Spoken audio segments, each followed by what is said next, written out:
teams means more emotion, more drama. They want to see what you made of. More dreams. And I'm feeling good. It's games like this where legends are made. This place is rich with reverence for the game. And for the Fighting Irish of Notre Dame, back in the hunt again. We won't stop until they say the game's over. They meet their home state's namesake. Indiana, believing. And the best team in the history of Hoosier football. It's pretty simple. I win. Google me. This is how the new playoff starts. You got every weapon you need right here in your heart. In America's heartland. The biggest game in school history. With a game that means everything. Unbelievable. And more. I'm feeling good.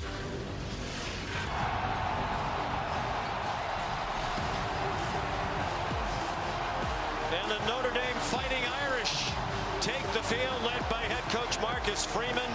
11-1, the shocking loss in week 2 here to Northern Illinois.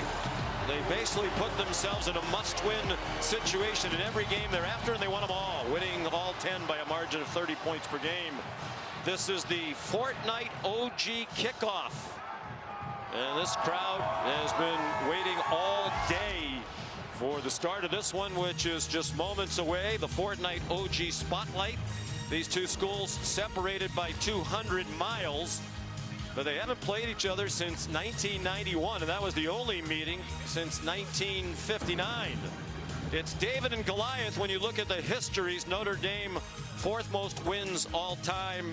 Michigan, Alabama, and Ohio State ahead of them. They're tied with Texas. And Indiana, 714 losses, the most all-time in FBS football. But that does not matter tonight. Captain's coming to midfield for the coin toss. David Alvarez is the referee. The officials are from the Big 12 Conference. And we congratulate them. They're here because they've been deemed to be among the best in the country. Gentlemen, welcome to the first round of the college football playoffs. Captains, congratulations on a successful season. I'm David Alvarez. This is Harlan Fitzgerald, representing the Big 12 Conference. Tonight's coin features the football logo is heads, CFP is tails. Indiana, what's your call going to be? Tails. He said tails, which is the CFP. I'm going to let it hit the ground. It's heads, you won the toss, you want to defer. Notre Dame won the toss, will defer to the second half. You want the ball. Which way do you want to kick? Switch sides, please.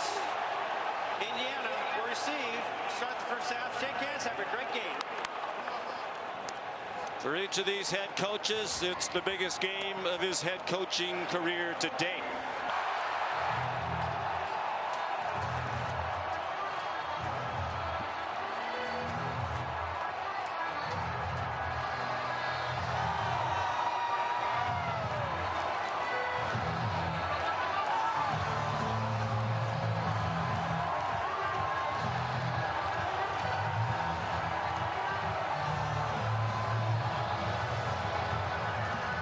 Notre Dame and Indiana ready to get the college football playoff started. Eddie Goins will kick off. The 30-year-old kickoff man for the Irish. Solomon Van Horst, Miles Price back deep for Indiana. There's Van Horst. Very little breeze to speak of as this one gets underway, but it is chilly. We had snow overnight and early this morning. Short kickoff, returnable, but a fair catch made by Solomon Van Horst. And Indiana will start at the 25, led by the 24-year-old from Oakville, Ontario, outside Toronto, Curtis Rourke, who played 5 seasons for the Ohio Bobcats, was the Mid-American Conference MVP 2 seasons ago, was second-team All-Conference last year. And he enters tonight just 1 touchdown pass shy of the Indiana single-season mark held by Kellen Lewis. He is accurate. Kurt Cignetti, Greg says he throws a very catchable ball, and he's poised. He has great feel for the position. He anticipates beautifully. and is in full control of this offense that puts almost everything on his shoulders. His 6th year in college football. Big man, 6'5", 223 pounds. He handed it off to Justice Ellison, and he's dumped for a loss of 3 by Joshua Burnham. These are 2 outstanding defensive teams. Notre Dame's 3rd in the country in scoring defense at 13.6 points per game allowed. The only teams ahead of them are Ohio State and Texas. The defense coordinated by Al Golden in his 3rd year. 2nd down and 13. Golden brings pressure. They don't get to Rourke. Single coverage and an incomplete pass. Intended for Omar Cooper. Leonard Moore, true freshman, had the coverage. And this will be a matchup all night long that Indiana's going to try to take advantage of. Cooper is their fastest perimeter threat. They believe he has to have a big game against the man coverage he's likely to see from Notre Dame.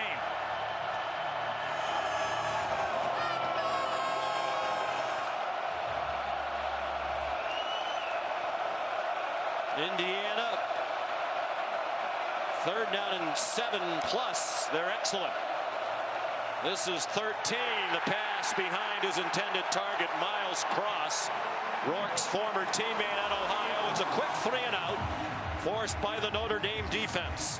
And a terrific start for Notre Dame defensively, and terrible start for Indiana's offense. They had talked long about making sure they handle the atmosphere early, and the early 3-and-out will have this crowd engaged. Curt Cignetti concerned about the punt game. He talks about Notre Dame's ability to block punts. They blocked 3 of them this year. James Evans is the punter, senior from Auckland, New Zealand. Well, we're guessing it's a little warmer tonight. Low short kick.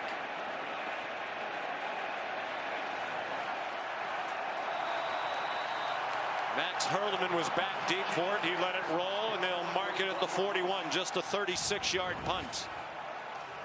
There's Riley Leonard, who really struggled in week 2 in that loss to NIU. He said his confidence was shot. But he told us yesterday he's grown remarkably in all aspects. And the numbers show it. They're 10-0, and he's been a big part of it as a dual-threat quarterback. He's much more comfortable recognizing defense. He's been great with his legs starting week 3, and he's progressively gotten much more accurate on the downfield throws, which is a big part of the game that he just didn't have coming into this season. Jeremiah Love does start at running back. He came out of their last game 3 weeks ago against USC in the 3rd quarter with a knee injury. They think he's good to go. Practice this week. He got blasted for a loss of 2. C.J. West and this stout Hoosier run defense sending an early message with a loss of a yard.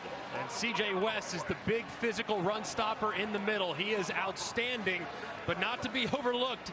James Carpenter wearing number 99 and Mikhail Kamara number 6. This is a tremendous front that is very active and athletic at the line of scrimmage. They move a lot. They talk about disguising their fronts. Leonard batted in the air, intercepted, picked off by D'Angelo Pons, and Indiana gets the first takeaway of the night. James Carpenter batted it out of the air. And a great job. Watch Carpenter's eyes. He's going to work to the outside, and then he's going to notice that the ball is getting ready to come out of Riley Leonard's hands. He puts his hands up vertical, gets a piece of it where it's intercepted by Pons on the outside. Just a great job by the defensive front of the Indiana Hoosiers. 3rd interception of the year for Pons. A rough start for Riley Leonard. Pons, one of 13 transfers who came over, followed Curt Cignetti from James Madison last year to Indiana. And Pons was first team all Big Ten this year. Out of the gun, Rourke. Tyson Lawton. There's a flag down. Lawton's down after a gain of 5, tackled by the All-American safety Xavier Watts. But the first flag of the night is going against IU. Holding. offense, number 65, 10-yard penalty. Still first down. Carter Smith, the left tackle, who has started every game for Indiana this year. And he has a tough assignment working against Riley Mills, who at 6'5", tries to go right around him. Smith tries to grab him around the head, and that's obviously going to get called every single time. And this is an area where Indiana has to avoid. They cannot get behind the sticks. They have to stay on schedule, because when they become one-dimensional, that's when their offense becomes a lot more human. Lawton remains the running back. He's in his 7th year of college football at his 3rd school. He gets the handoff. He gets back across midfield, tackled by Riley Mills, one of the Irish captains and a grad student having his best season, number 99. Mills has been so important to this defense over the last few weeks, with Howard Cross, their other outstanding defensive tackle, being out for about a month. He's now back. They feel like he's close to 100%, but Mills has really plugged up the middle of that defense admirably in his absence. Howard Cross hasn't played since November 9th against Florida State, a high ankle sprain. He's one of the best interior defensive linemen in the country. They think he'll play tonight. 2nd and 17, Lawton. A gain of 3. Their favorite running plays the stretch, and they run it very well. You're probably wondering, after us singing Curtis Rourke's praises, this is an RPO-based offense. And right now, Notre Dame doesn't have very many defenders in the box, which is inviting Curtis Rourke to hand it off. And as a result, they haven't gotten many looks in the passing game. So another 3rd and long here, a difficult spot against this pass rush. They're not in field goal range. Rourke, single coverage, lots of grabbing, and the catch is made by Elijah Surratt. Christian Gray was all over him, and he still made the catch for a 28-yard gain. Wow, what an incredible catch by Surratt. It almost goes between his legs. I don't know how he keeps his concentration, but wow, what a catch. They go quickly from the 17-yard line. That one's intercepted. Picked off by Xavier Watts.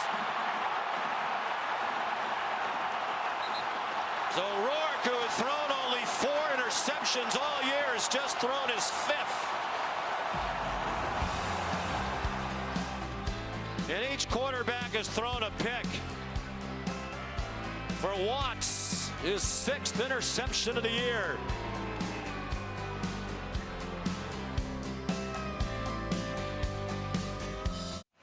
Well, Curtis Rourke's first red zone interception of the season couldn't have come at a worse time.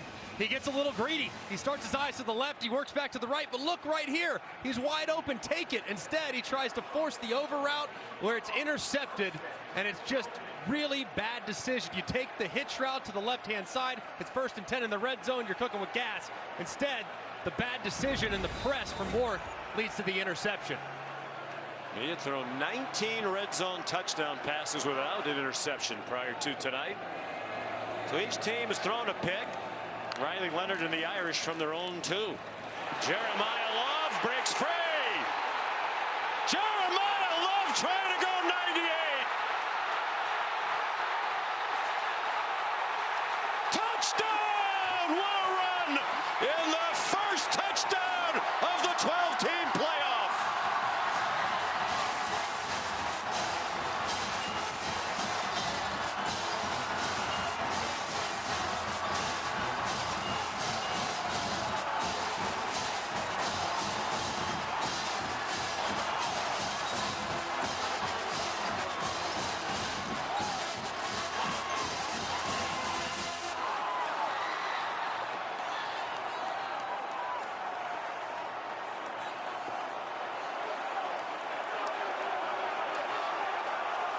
An electrifying start to this game as Jeremiah Love takes it 98. He has scored a rushing touchdown in all 13 games for Notre Dame this year, extending his school record. Mitch Jeter adds the extra point.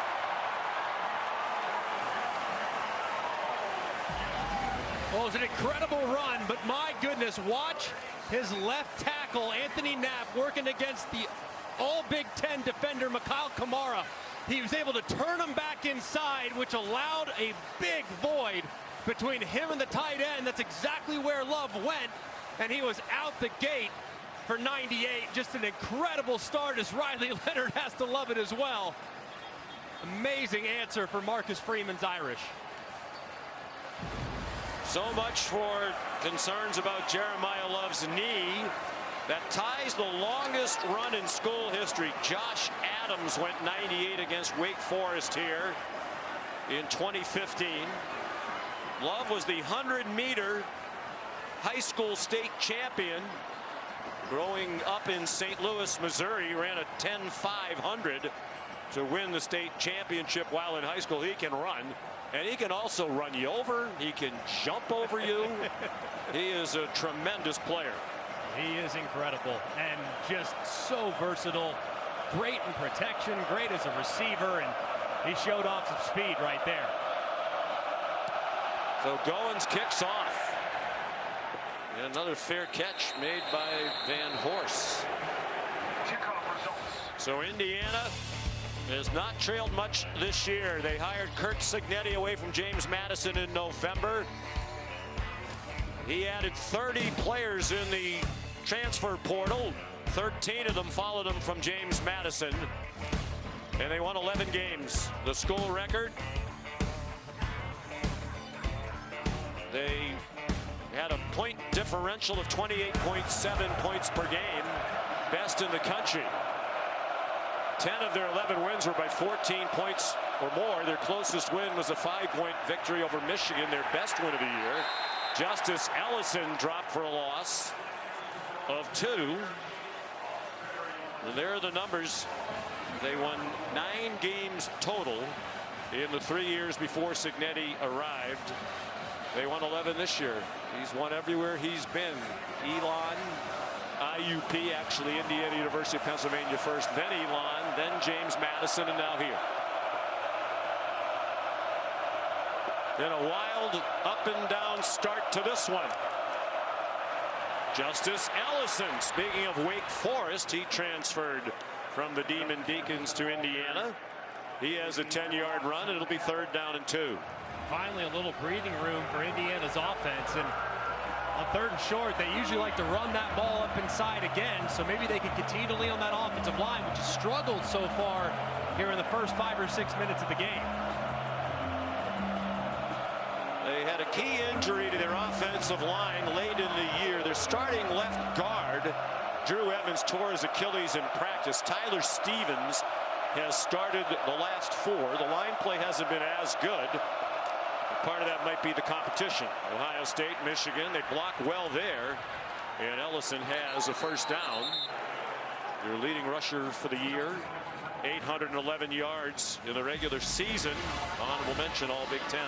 And right now, I mean, Notre Dame, their defense is not going to move as much as Indiana's, but so far they've been pretty aggressive and have guessed right multiple times. That time they guessed wrong. They over pursue with the defensive tackle moving to the outside. It's an easy pickup right inside the left guard. Howard Cross in the game. Hoosiers from their own 39. 6 minutes gone by already. A ton of action. High throw off the hands of Elijah Surratt and almost intercepted by Leonard Moore, who had to step in early in the year. They lost Benjamin Morrison, one of the best cornerbacks in the country, for the season due to injury. They've had a number of other key injuries, and yet Al Golden's defense has kept performing very well, in part because those like Moore who stepped in have excelled. And they don't have crazy depth in the secondary. You referenced Morrison's injury, but they also had Jaden Mickey who went in the portal. So they are young on the outside, and that's an area where Indiana's going to have to exploit those corners at times downfield. They crowd the line of scrimmage. Tyson Long breaks free. Notre Dame brought some pressure, and Lawton ran by it for 22 to the Irish 39. And this is just numbers game right here. 3-man left side of the center stretch zone. No problem. You cut it up inside, play it off their leverage, and Lawton's got plenty of room. This is the stretch zone play that concerns Notre Dame's defensive staff. They are very fast at running back, and they make you play at angles. That time they find some space for a big run.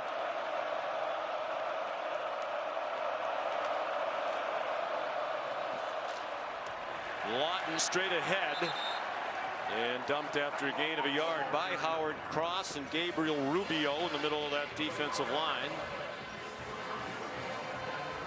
This Indiana offense, their offensive coordinator Mike Shanahan, they've done a really good job of prioritizing balance. That's how they want to attack. A lot of the decisions are made after the snap based on where defenders are. They put a lot on their quarterback Curtis Rourke's shoulders, but they want to be 50-50 run and pass. That's always the goal at the end of every game, looking at the box score. Lawton dumped after another 1-yard gain. Don Schuler up from the secondary. And if you're wondering, that Mike Shanahan is not related to the Super Bowl winning head coach of the same name, or to Kyle Shanahan. This Mike Shanahan's 34 years old. Very young assistant coaching staff under the 63-year-old Curt Cignetti. 3rd down and 8, not in field goal range. More pressure from the Irish. Another back shoulder throw that Surratt could not corral with Leonard Moore in coverage. And the punt unit's going to come back out for Coach Cignetti. And that's now a couple inaccurate throws so far from Curtis Rourke. You have to wonder if the interception maybe has flustered him a bit, because a 1-for-6 start is very out of character for the 6th-year senior.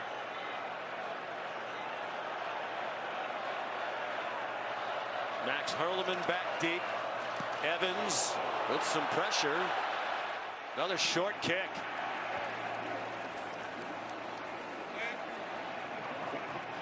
Well, Curt Cignetti worried about the punt game in both directions. He had a couple of short punts from Evans. This one's just 20 yards. The Irish fired up. They have a 7-0 lead.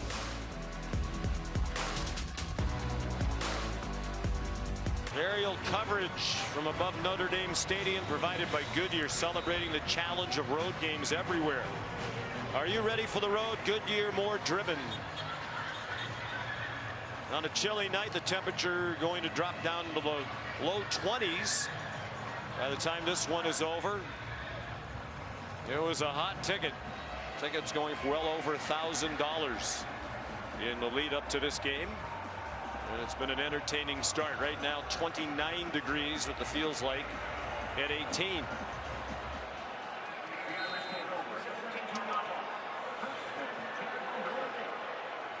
Jeremiah Love, a 98-yard touchdown run to Darian Price, starts this possession at running back.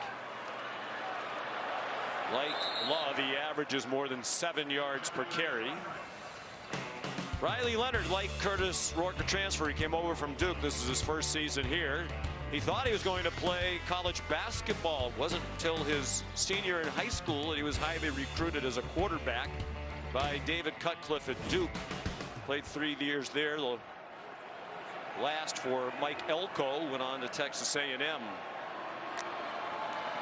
And he's hoping this is not the last game of his career. The quick pass out wide dropped by Jordan Faison. Mike Denbrock, the offense coordinator, raving about Faison. When we visited yesterday, you asked him who are some of your wide receivers you think could be difference makers in the game. He mentioned Faison first. Yeah, Faison's really good. That time had a screen. There was a lot of grass out in front. Mike Denbrock, his first year back at Notre Dame, has done a great job developing this wide receiver core, allowing them to become more athletic and really good on 3rd down situations. They'll have their 3rd down back. Aeneas Williams in, ordinarily stays in to block. Quick set by Leonard and a short pass. Bo Collins stayed on his feet and got the first down. Their leading receiver, Bo Collins, is 35th of the year for the Clemson transfer. And a great job by Bo Collins. Throw just a touch low, but he comes back, grabs it, and tight turn up the sideline for the conversion. He's their best route runner against zone coverage, and that's primarily what you're going to see from Indiana all game long. So you can anticipate a heavy workload for Bo Collins all game.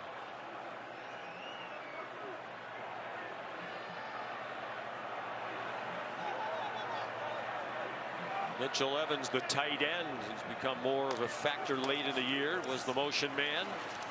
Jadarian Price dropped the line of scrimmage. Mari Farrell in on the tackle. One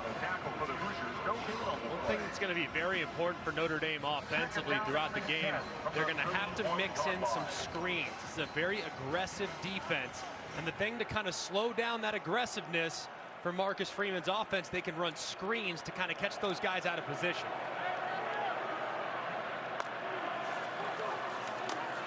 Play action pass for Leonard. Takes the check down to Jadarian Price. He got belted short of the line to gain. Hit by Aiden Fisher and Amari Farrell. Fisher, the linebacker, their leading tackler and first team All Big Ten this year as one of the 13 transfers from James Madison. The most transfers that have come from one school to another in one transfer portal cycle since we've had the portal. They all have a great feel for Curt Cignetti and what they want to do on both sides of the ball. It really helped have the success they've had. They know the system. They have the same defensive coordinator. On third down and short, Aeneas Williams, the ball carrier, just his 27th of the year. He got 6 and a first down. And that play right there kind of tells you what Notre Dame's thinking in this matchup. You're going against statistically the best run defense in the country. You're sitting there 3rd and 2. You hand it to Aeneas Williams, who doesn't get a ton of opportunities between the tackles, and he pushes forward for a big first down.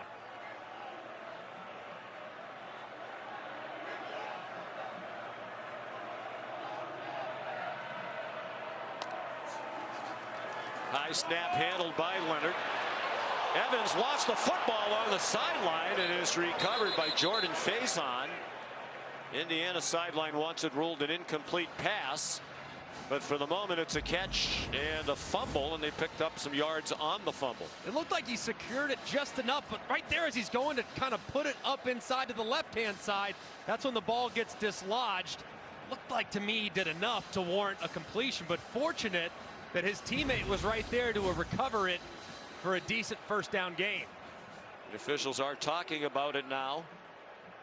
Well, on the field was a catch and a fumble recovered by the offense. First down.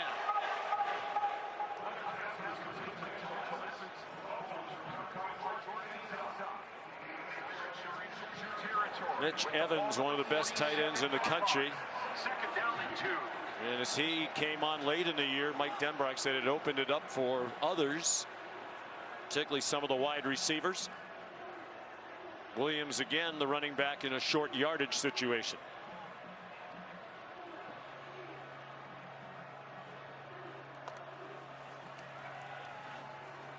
Leonard given a nice pocket and a good lunging catch made by Williams. Just his 8th catch of the year. We talk about this unique defensive front, Greg, coordinated by Brian Haynes. Mike Denbrock said he threw just about everything he could throw at the offensive line in practice in terms of looks from the defense. But he said the problem with that can be you don't want to give them too much to think about. That's Brian Haynes, the defensive coordinator, because you don't want them to think so much they forget to fire off the ball and play aggressively. They're trying to fire off the ball for Price, who got 2. And one thing too, I think that also has kind of helped Mike Denbrock the extra time, having additional weeks to look at this defense, study this defense, and give your offense a lot of different pictures. So if it can be run by Indiana's defense, it's been thrown at Notre Dame's offense in the last few weeks preparing for this game. 10th play of the Notre Dame drive. They started at their own 17. They've scored on a 98-yard touchdown run by Jeremiah Love. Blitz right up the middle, wide receiver screen. Faison broke some tackles. He's not a big guy, just 5'10". and 184 pounds, but he was tough on the run after the catch for 9 yards and a first down. And this is the screen game that we talked about a moment ago. This will settle down some of the exotic movement that you'll see from Indiana's defense. And now, with 1st and 10 inside the 35-yard line, if I'm Mike Denbrock, I'm thinking about taking a shot downfield with Indiana's defense on their heels. Price, the running back, and 3 wide receivers. Actually, one of them is the tight end, Evans, who went in motion in a procedure call here against Notre Dame. False start. Offense, number 88. 5-yard penalty. Still 3rd down.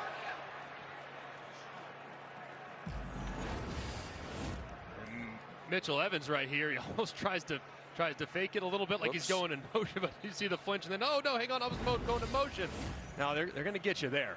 That's 2 mistakes though. I mean, Evans, one of the most sure-handed, reliable guys they have on their roster. A couple early mistakes though from him, out of character. So 1st and 15 as we approach a minute to go in the first quarter. 30th meeting all time between these 2 in-state rivals, but the first since 1991. Price running room outside and turns the corner. 20-yard gain. Sean Asbury whiffed on a tackle, and that sent Price on his way. And I want you to see the block right here by the slot receiver. That's Jaden Greathouse coming in and securing Amari Farrell, who's trying to blow up the play. The receiver sees it. He goes and cleans it up, which allows Price plenty of room to get to the edge, find an angle, and get plenty more yards after contact.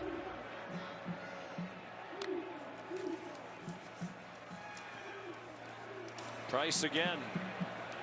Well, he set up the game, a big part of it.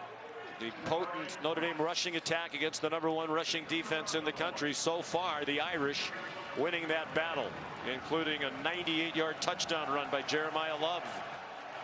They've rushed for 131 in the first quarter against Coach Signetti's defense. That is the end of the first quarter. ESPN's presentation of college football on ABC will return after this message and a word from our ABC stations. This is the College Football Playoff first round presented by Allstate.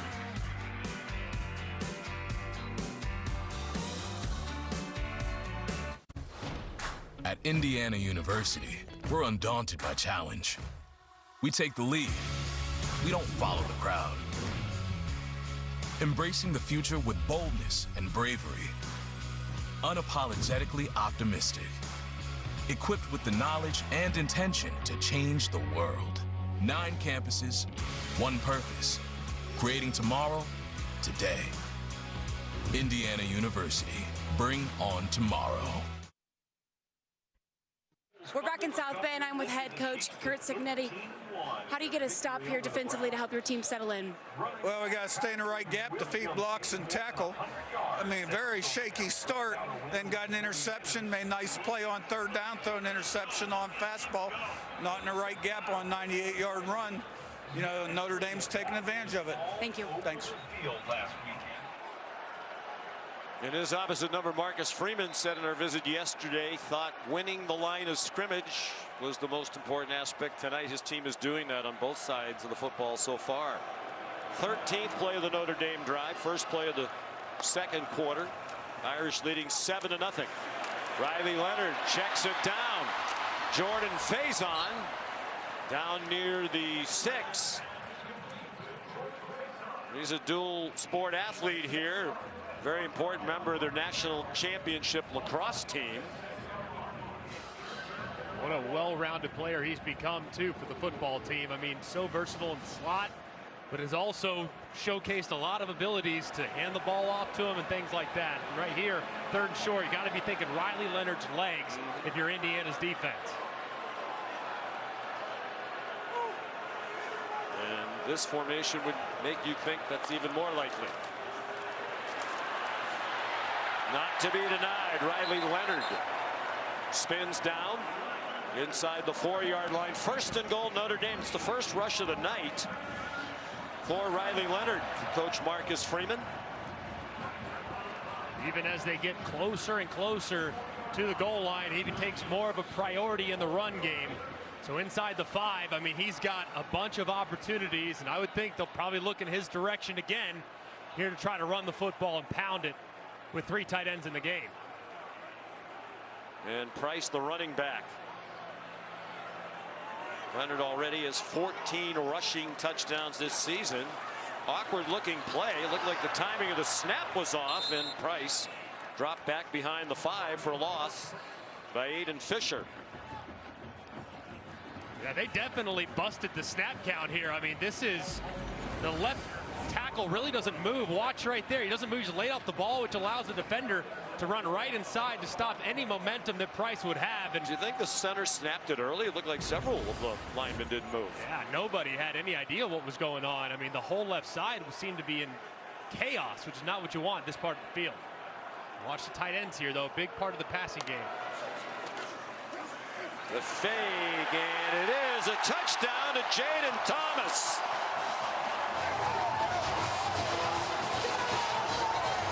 Just his 2nd touchdown of the year and his 17th catch.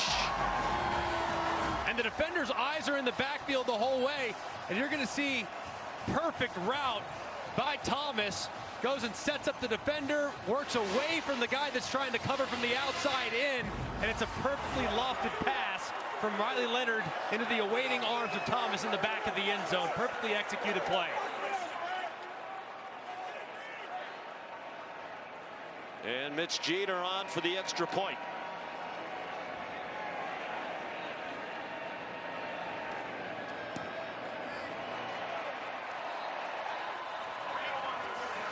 Jaden Thomas, not one of their featured wide receivers for most of the year.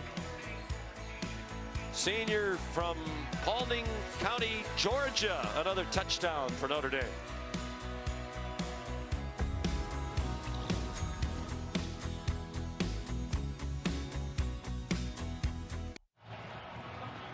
The CFP first round games presented by Allstate continue tomorrow.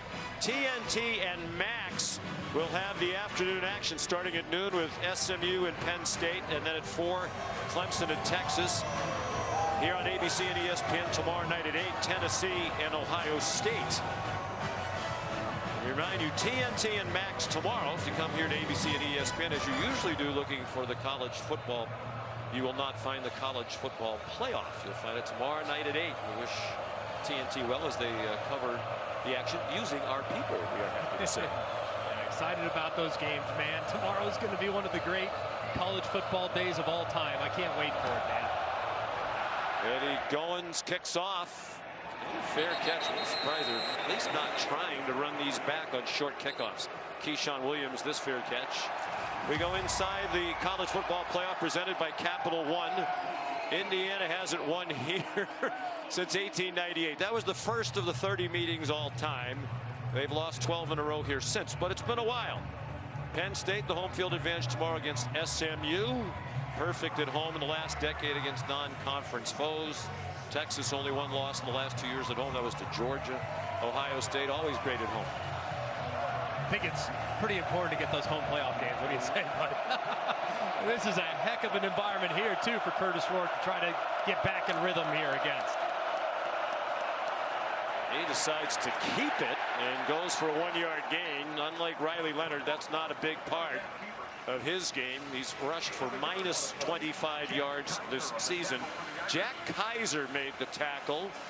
The 6th-year linebacker playing in his Notre Dame record 67th career game for the Irish. Kaiser's got a very bright future. He's done such a great job in this offense, and his defense has kind of grown and seen his role expand year over year, and he's become a star in his final season. Came back for a chance to play for a championship. On target. Keyshawn Williams the catch from Rourke. Here's Katie George. Yeah, Sean, IU quarterbacks coach Tino Sinceri told Curtis Rourke in between series, let's start to get some quick throws going. We also need to mix up when the ball comes out. Thanks, Lance. That should help us find a rhythm. That completion there, a good start. And I think Katie really needs to settle down. Tino Sinceri He's going to be heading to become the offensive coordinator at UCLA. He's got a very bright future as a play caller, but he's got to settle his quarterback down. He's missing high all night. Sinceri, the co-offensive coordinator and quarterback's coach. Nice run by Justice Ellison, and Indiana's across midfield with a 15-yard run by the senior from Ashburn, Virginia. And how about the big fella, the 60-year holdover from the previous staff, Mike Katic, the center getting way out and around on a wide design hitting run. That's a long way for a 320-pounder to run, and he picks up a key block to spring his back. Katic, a Pittsburgh native, like his coach Curt Cignetti. Again, the Irish crowding the line of scrimmage, successfully so. Xavier Watts took down Ellison for no gain. Molly McGrath on the Notre Dame sideline. Yeah, well, Greg mentioned Curtis Rourke needs to settle down. Irish defensive players telling each other we are in their quarterback's head. The message to the defensive front is all you need is one sack to completely take away his confidence. He's feeling the pressure, and if you hit him, his confidence will be gone. So Notre Dame looking to keep the pressure on Rourke. They can feel that it's starting to affect him, guys. Notre Dame outstanding on defense, third in the country in scoring defense behind Ohio State and Texas. And that pass batted down, and almost a diving interception made by Donovan Heinisch. Junior Tuihalamaka knocked it out of the air while being held. It's not often you see Rourke at 6'5" get passes defended. That's a good job by Tuihalamaka working against Trey Weddick, the right tackle, putting more pressure on Curtis Rourke. And Rourke's got to settle down, but his offensive line also has to give him some time as well. It's going to be tough for him to complete passes accurately with guys in his face. They're 2 out of 4 on third down. They go to a run and drop by Jalen Snead. Interesting call. It'll be 4th down and 11. Riley Mills in on the stop for the Irish. And I understand why they handed this off. I mean, this should be 88 and out the gate. There's 3 blockers on the left side, and guess what? Doesn't matter when your left tackle gets destroyed. Carter Smith, Riley Mills beats him inside. There's nowhere to go, but based on numbers, that's a handed off all day long. I mean, Notre Dame is just wearing them out up front along the line of scrimmage. Third punt for James Evans, and another brutal punt.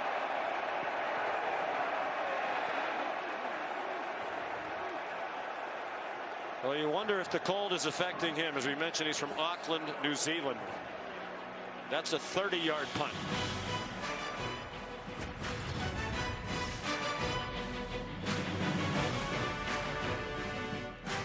Notre Dame professor of electrical engineering Tom O'Sullivan and his team have created the Nearwave Scanner, a handheld device that uses light to measure the progression of cancer and the effects of pre-surgical chemotherapy. Nearwave can predict as soon as 5 days whether a tumor is responding to chemotherapy. So for the ones that are not responding, we can pivot to a better treatment. Notre Dame asks, what would you fight for? Fighting for breast cancer patients. There's tonight's Twix Player Spotlight, the quarterback comparison. Shaky start for Curtis Rourke, just his 5th interception of the year. And just the 9th turnover committed by Indiana. They started tonight 2nd in the country, fewest turnovers lost. Vanderbilt 7. Meanwhile, Riley Leonard's completed 7 passes in a row. Their last possession, a 16-play touchdown drive, the longest in the history of the college football playoff in terms of number of plays. He's on target for his 8th in a row to Chris Mitchell for a first down, a gain of 11. This is a continuation of the college football playoff, even though it's a different format with 12 teams. We had 10 years of the 14 playoff, and the stats and historical nuggets continue on.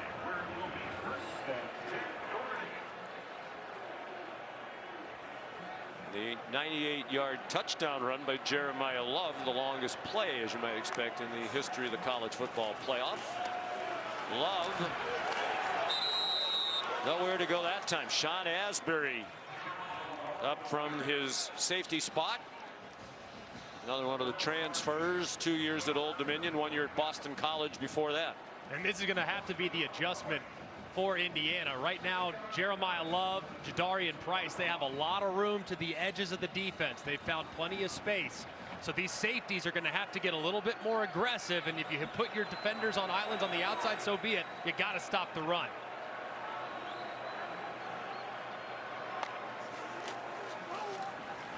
Love in trouble again, delivers a stiff arm that tried to hurdle a defender and did jump over Amari Farrell, but nowhere to go after.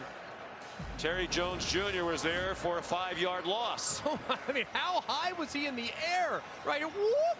I mean, very fortunate that Farrell was able to somehow get just enough of him with that right leg, and he goes down awkwardly, and that right knee twists a little as well, and that was the knee that was injured and forced him to miss the rest of the game against SC. Well, he's hurdled would-be tacklers a number of times this year. 3rd down and 16. They try for another one of those wide receiver screens, and Linnell Carr batted it out of the air. Senior defensive end from St. Louis. That was massive sequence right there for Brian Haynes' defense. They had to get off the field. This was really well executed. They anticipated screen. As a result, guys were all flowing in that direction. It didn't even matter because Linnell Carr was right there with his left hand to deflect the pass. That was exactly what Indiana needed to stop the bleeding.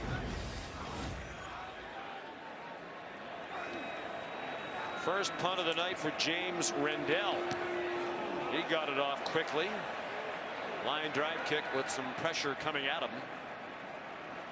And the Irish will down it just shy of the 35-yard line.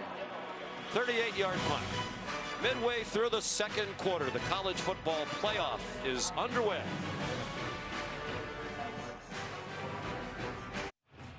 Well, Curtis Rourke, the 6th-year senior, is off to a tough start. Missing throws, just inaccurate throws off the mark. Mostly high, that one high and inside. This one way off the mark, does not give Surratt a chance. And then he passes up an open receiver in the flat, tries to force it in between not just 2 defenders, but 2 defenders, a free safety, and an umpire to make things even more difficult. They got to settle their quarterback down. Too many throws so far tonight have been down the field. They need to see him get a couple easy completions to get him into a rhythm.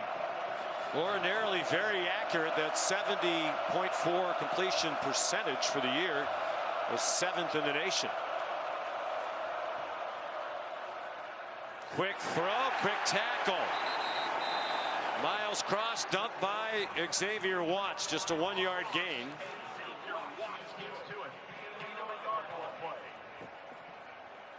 Watts won the Nagurski last year as the defensive player of the year. Could have gone on to the NFL, but he felt he had a lot of areas in which he could improve. Man-to-man coverage, tackling, his post breaks, and he wanted to come back to win a championship. Al Golden said he's improved in all those areas and then some. They continue to stuff the run. Lawton dropped by Drake Bowen, the linebacker, Indiana native, their 2nd leading tackler for the year behind Kaiser, his fellow product of the Hoosier State. And Indiana has got to be better on 1st and 2nd down to avoid these 3rd and long situations. When they get in 3rd and long, Mike Shanahan's offensive line, which is already struggling, they're going to start seeing a lot of movement, twists, and games, which have given them fits all season long.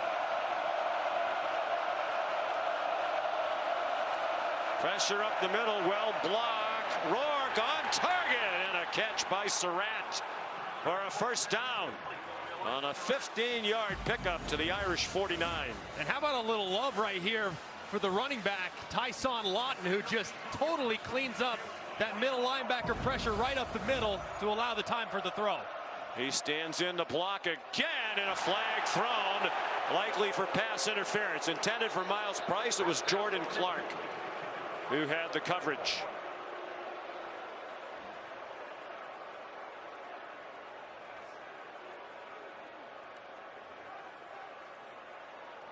Each team assessed just 1 penalty so far.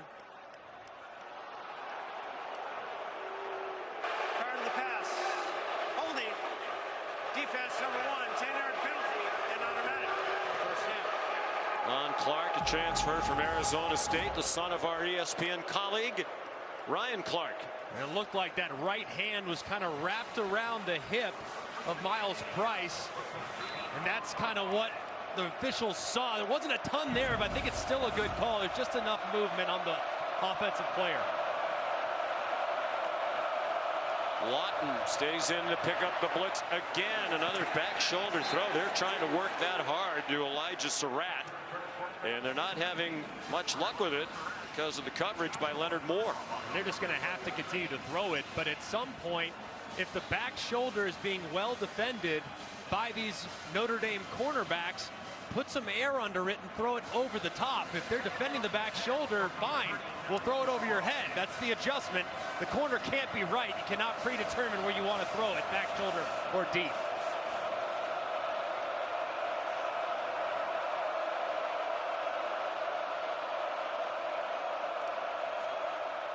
On 2nd and 10, the play action pass on the money to Miles Price.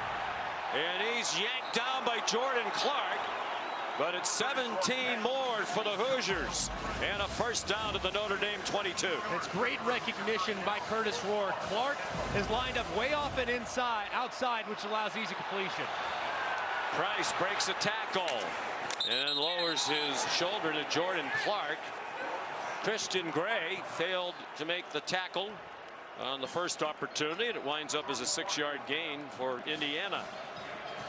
The last time Indiana got to this part of the field, they had Notre Dame on their heels after a big play that was created. Now they're opting to go with the huddle, settling their quarterback down, not getting to do a speed ball, which forced the bad decision earlier. Pressure again from Notre Dame. They try to run right through it. It doesn't work. Jaden Osbury dropped Justice Ellison.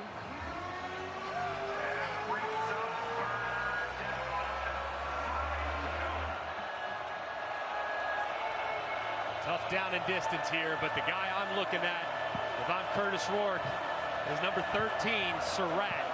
If I get one-on-one with him, he's the guy I'm going after. It's my best and most reliable receiver against man coverage. He's lined up at the top. 8th play of the drive. Looked like there was some movement along the line. It's a direct snap to Ellison. There are no flags down. He's down with just a 1-yard gain. Now let's see what Kurt Cignetti decides to do. On 4th down at about 4 with under 4 minutes to go in the half, down 14-0. Offense is staying on the field.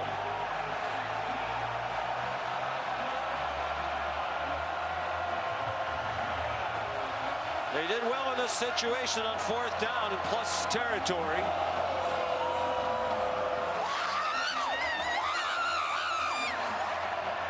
Fighting a talented Notre Dame defense and this raucous sellout crowd.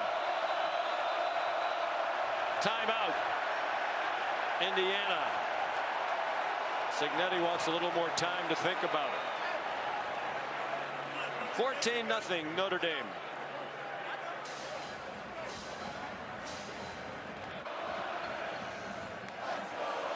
This college football playoff schedule begins tonight here at Notre Dame Stadium. Curtis Rourke's on the sideline now. The jacket wrapped around him. Looks like after the timeout, Kirk Cignetti's going to send the field goal team out. You like that decision? You know, I think if it were 3 or less, maybe 4th and 2, I'd feel better about going for it. The 4th and 4 is a much more difficult animal because you kind of lose the opportunity to run the football in that down and distance. So I think Cignetti just trying to make his offense feel good, inject some confidence, inject some life into his sideline by taking the points. Saw the graphic. They're not used to trailing. Here's Nicholas Radicic, redshirt freshman, who's missed only 1, and that was in the last game against Purdue on a cold and snowy night in Bloomington 3 weeks ago. Right down the middle from 34, and Indiana's on the board. Mark Langston on the snap. James Evans the hold. 3:26 to go till halftime. Notre Dame 14 and Indiana 3.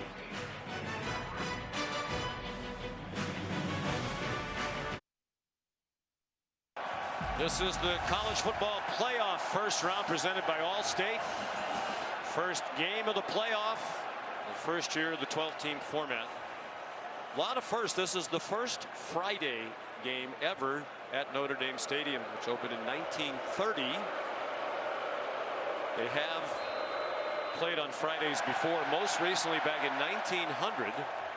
A 5-0 Irish win over Chicago surgeons and physicians. Who was on the mound for the Irish that day? Actually, Mike Swanson, our statsman, did stats in that game. It was an easy job for him in a low-scoring game. Derek McCormick kicks off. Jaden Harrison's going to try it. And he regrets that decision. Dropped at the 17-yard line. Kick off your NFL Sunday at 10 a.m. with the Countdown Crew at ESPN and the app. Early breaking stories, injury updates, previews of every game right up to kickoff. And then cap the NFL week with Monday Night Football on ESPN, Deportes, and ESPN Plus. At 8 Eastern, New Orleans and Green Bay.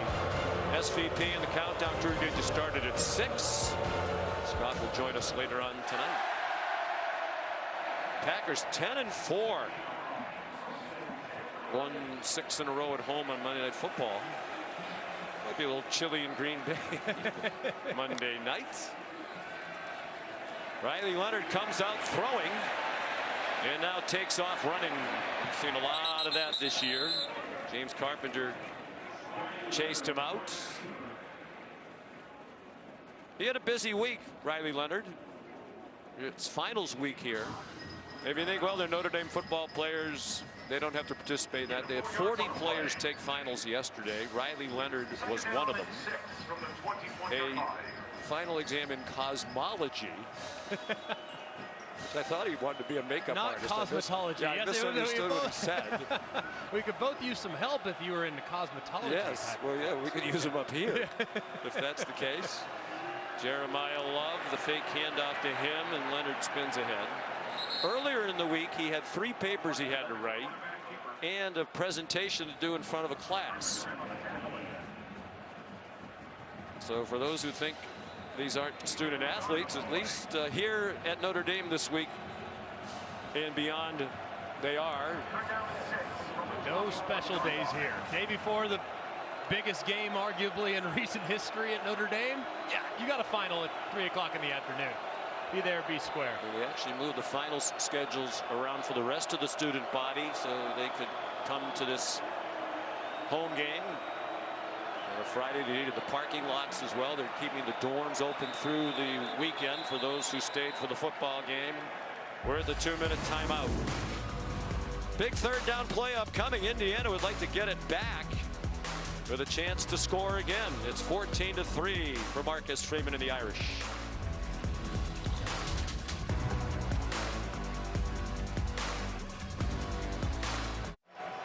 Stay tuned for the Mercedes-Benz halftime report. Kirk Herbstreit and the Game Day gang standing by. Already 4 hours of game day, led by the incomparable Reese Davis from the Notre Dame campus just outside Notre Dame Stadium. 3rd down and 6 for the Irish at the 2-minute timeout. They lead 14-3. Indiana would like to get it back. They have 2 timeouts if they can get a stop here. Aeneas Williams, the running back. The tight end, Mitch Evans, the motion man. Leonard hit as he throws. Diving attempt. And it's ruled a catch. Jordan Faison for 10 yards and a big first down. Mikhail Kamara hit Leonard just as he threw it. Notre Dame goes quickly to the line, but the officials are going to stop it. Perhaps for a replay review to make sure this was a catch. It's a great play by Leonard. It looked like, wow, Faison had it initially. Does it hit the ground as he's turning over, and does he secure control? You have to maintain control all the way through the catch. Just an incredible effort by Faison. Crowd has seen a couple of replays on the big screen, and they think it's a catch. I mean, it looks like he got his hand under. The only question I would say is right there as he starts to roll over. The first time tonight they've gone to the replay booth to Eugene Semko, so we bring in for the first time tonight Matt Austin from his well-heated home. Matt, what say you? Good evening, friend. Good evening. I agree with you guys. The ball hit the ground, in my opinion. Confirmed. So there was enough evidence to say it was a catch. Matt, sorry for the interruption. That's okay. I'm a little shocked. I thought it was on the ground a lot. You didn't look like the hands had that good of firm control, but I don't think it was clear and obvious either way. So I would have thought stands over confirmed. Yeah, I would agree with you, because I don't think right there that's clear cut, but it's a huge call. So now the drive continues for Notre Dame. They have all 3 timeouts left. They have had a very shaky field goal kicking situation. Worst in the country, in fact. They have a very good kicker in Mitch Jeter, transferred from South Carolina, but he's been injured most of the year. And he's made only 6 of 12 field goals. But they think he's gotten healthier with the extra time off. He's actually kicked more in practice in recent weeks. Riley Leonard. This is what he can do. Looked like he started a dive head first, maybe slide. Settled on kind of a dip the shoulder and roll-ish thing for a 6-yard gain. He's so difficult when he takes off. I mean, as a designed quarterback run, he's excellent. But when things break down and the pass rush gets too aggressive, that's when he can really kill you. Pump fake. Trying to find a running lane. He does somehow. He has another first down. Clock stops to move the chains with 1:03 to go. 6-yard gain. Aiden Fisher credited with the stop.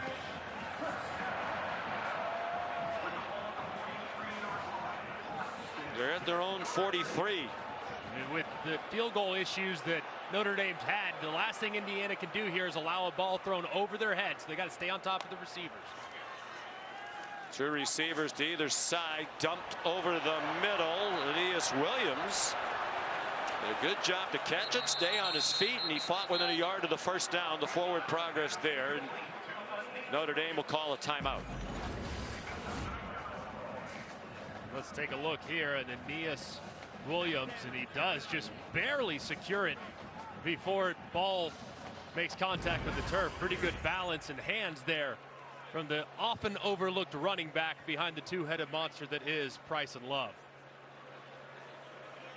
42 seconds to go till halftime. Gives us time to check the college football playoff rankings, brought to you by AT&T. With the other 3 first-round games on campus sites tomorrow, with Clemson and Texas and SMU and Penn State. Both of those games are on TNT and Max starting at noon from State College, and then tomorrow night on ABC and ESPN, Tennessee and Ohio State. What do you think of those 3 matchups tomorrow? I think we've got some great matchups to look forward to. I think Texas is a really good matchup against Clemson. I think that game is going to be tough for Clemson to win unless Texas makes some mistakes. But the other 2, I think SMU, their speed on outside at wide receiver could cause some problems. Kevin Jennings, a playmaker at quarterback. So that one's got a chance to be tight. And the last one, we know it's going to be great between Tennessee and Ohio State. Aeneas Williams stays in. He's been a factor here in the first quarter. The first half, rather. Leonard throws deep and incomplete. Diving attempt by Faison, running in coverage with him, Jamari Sharp. That was the one thing I told you a second ago. I think it was one play ago. You cannot let him get behind you. That was a good job by Sharp, who's starting for the 2nd game in a row after he replaced Jameer Johnson in the final game of the year. Yeah, he played well. So Brian Haynes has him back out there tonight at corner. So here's another 3rd down from just across midfield. 3rd down and 1 out of the pistol. Williams still the running back. Williams breaks a tackle and has a first down. He gets them to the edge of field goal range. 12-yard gain. Jeremiah Loves had just 4 carries. He had the 98-yard touchdown run, the longest run by anybody in the country this season. And he's had 3 carries since, all for negative yardage. Leonard spiked it in the direction of Williams. I mean, Williams often in there on 3rd down. He's in there for this entire drive. He's a great pass-catching back and is also excellent protection. And with Love, maybe they said he was at 100%. They said he didn't have any limitations, but maybe that right knee is giving him a couple fits as he started out in this game. Didn't look like it on the 98-yard touchdown run, that's for sure. 10th play of the drive. Notre Dame started at its own 17. 5-man rush. They get there. Leonard got rid of it. It's an incomplete pass. Crowd wants a flag for a late hit. James Carpenter put the hit on. 6th-year player from Roanoke, Virginia. Started his college career as a walk-on. And it looked like as Leonard was getting ready to release the ball, Carpenter really already had him in his grasp. I had no issue with that. It wasn't vicious. He didn't slam him down. I think that was a correct no call there on Carpenter, who's just trying to make a play. Right here, though, I mean, with the struggles that you've had at the field goal kicking spot, I mean, usually you'd say, hey, get 5 or 6 yards. You can even run it if you like it to make this field goal a little bit more manageable and to center it, too, in the middle of the field. I wonder if Kirk Cignetti thought there should have been grounding there. He's hollering at the officials himself. Williams remains the running back. Pressure again. Dumped off quickly to Williams. Nifty run after the catch. Banged down at the 31. The clock runs. The Notre Dame has 2 timeouts. And this will be the test of the improved health of Mitch Jeter. Notre Dame, their 2nd and a half, 30 seconds in lane. They do have 10 seconds. And they have 1 more timeout. So, Greg, they could run another play here if they so desire. What do you think they're going to do? Yeah, I think probably kick it from here, given the fact that it's 4th down. But I mean, given the challenges that they've had with Jeter kicking field goals all game long, all season long, this is obviously a really tough spot to be in if you're Mitch Jeter. He's such a terrific kicker. 2 years at South Carolina, he made 23 out of 25, but he's had a groin injury and a hip problem. Lost his confidence. For a while, Marcus Freeman said they really weren't practicing him at all. But in this 3-week interlude since their last game, they went the other way. So, okay, you're healthy. You're going to kick a lot, get your confidence back. They thought he was excellent in practice. So we'll see. This is a long one.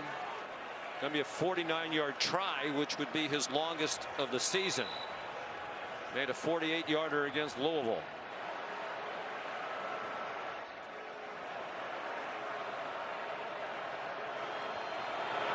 Snap and hold are good. That's the old Mitch Jeter. Good from 49 with room to spare.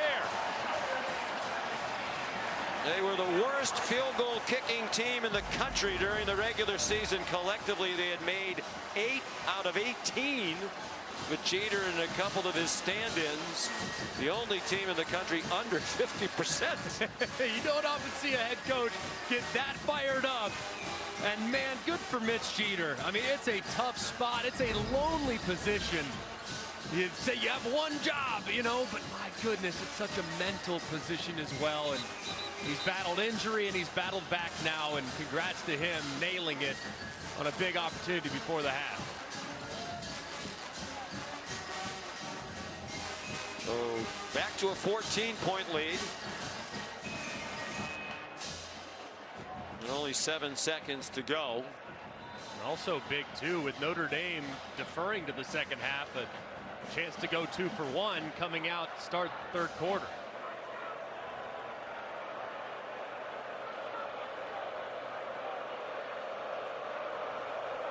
The Irish will get the ball first to start the second half. Eddie Goins. Fair catch. Apparently they're going to do that all night long. I think at a certain point they might try one. Solomon Van Horst held on to it. ABC has FCS championship semifinal games tomorrow starting at noon. South Dakota State and North Dakota State. South Dakota State going for a three-peat.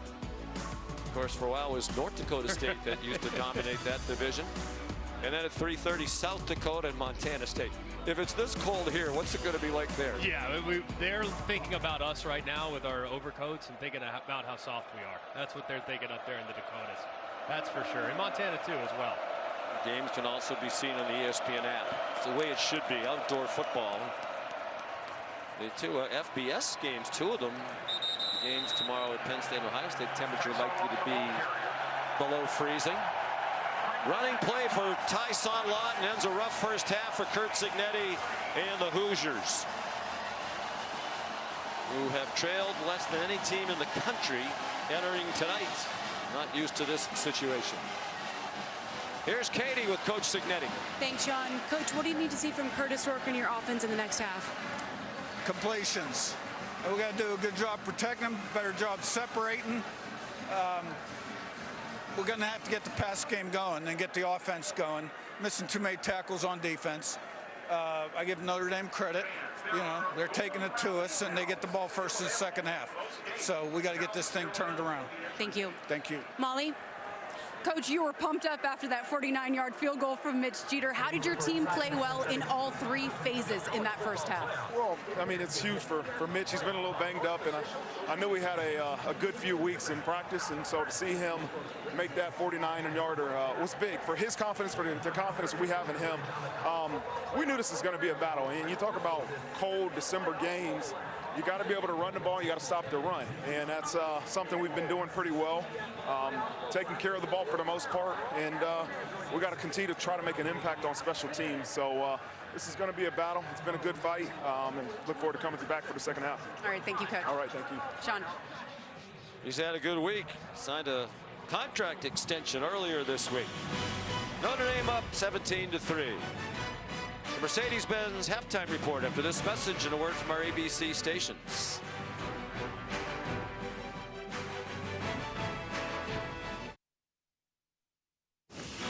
Welcome to the Mercedes-Benz halftime report. The homestanding Irish with an impressive first half, fueled by a big run from Jeremiah Love, the 7-10 matchup.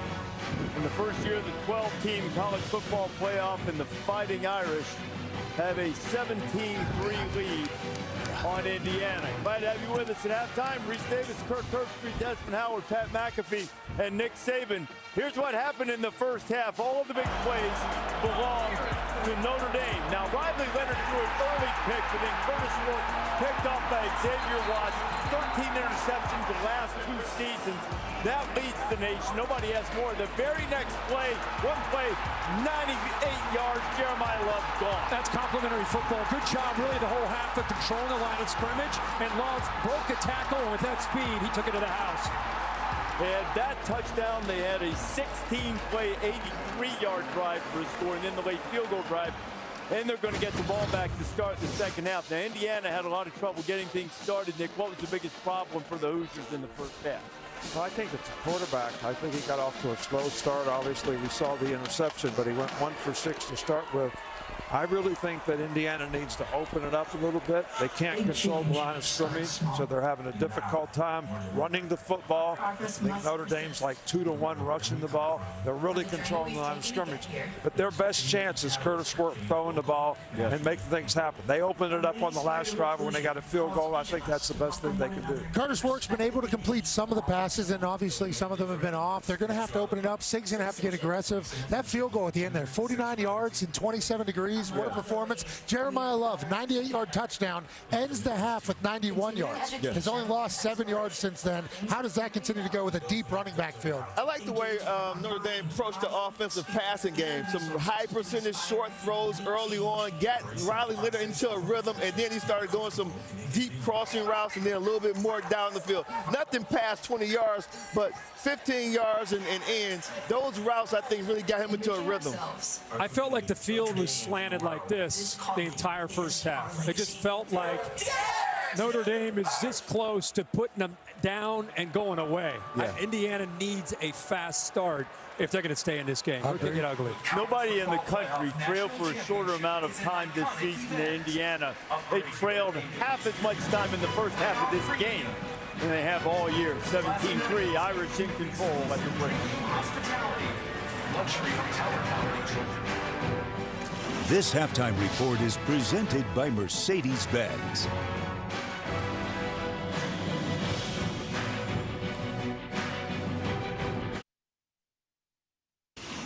You're watching the Mercedes-Benz Halftime Report. Notre Dame ahead of Indiana 17-3, the first of 4 first-round playoff games at noon tomorrow, right after College Game Day on TNT. It will be SMU and Penn State, Nick. Well, I tell you what, SMU has got a lot of explosive players all over the field, and Kevin Jennings has been an outstanding quarterback for him, and the key to the drill for him is not turning the ball over, eliminating the negative plays, because he's going to make positive plays in the game. And I think Penn State, they were so impressive being able to control the line of scrimmage against Oregon. If SMU cannot do something to stop their running game, make the adjustments they need to make, Penn State's going to control the game. What do you got on Texas Clemson? I want to see how Texas plays in the red zone. Texas is a team that can move offensively from 20 to 20, but once they get in the red zone, self-inflicted wounds, cannot get out of their own way, penalties, drop passes, missed assignments. Let's see if they can capitalize in the red zone against Clemson. Yeah, Tennessee, Ohio State? Yeah, tomorrow night. I think these conditions here, cold, windy, a little bit uncomfortable. Yeah. Big in this Tennessee-Ohio State matchup. SEC team coming up to Ohio State. A lot to prove for both sides. Can they pound the rock both sides like they've been able to do all year? We shall see. After the way the Ohio State season ended, how they end up playing early in that game, I think, could be significant. SMU, can they neutralize the line of scrimmage? Big advantage for Penn State. And I really want to see Texas offense find their rhythm. 3 of the last 4 games, only 20 points or less. We're making our way to Columbus tomorrow morning for College Game Day, 9 a.m. Eastern Time, not far away from the second half in South Bend.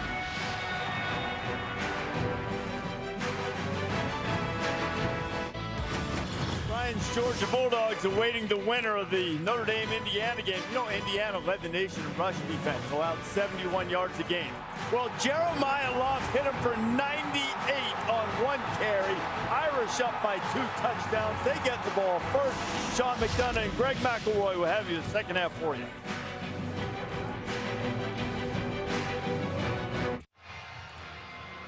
This is the college football playoff first round presented by Allstate. First game of this 12-team playoff format from Notre Dame Stadium.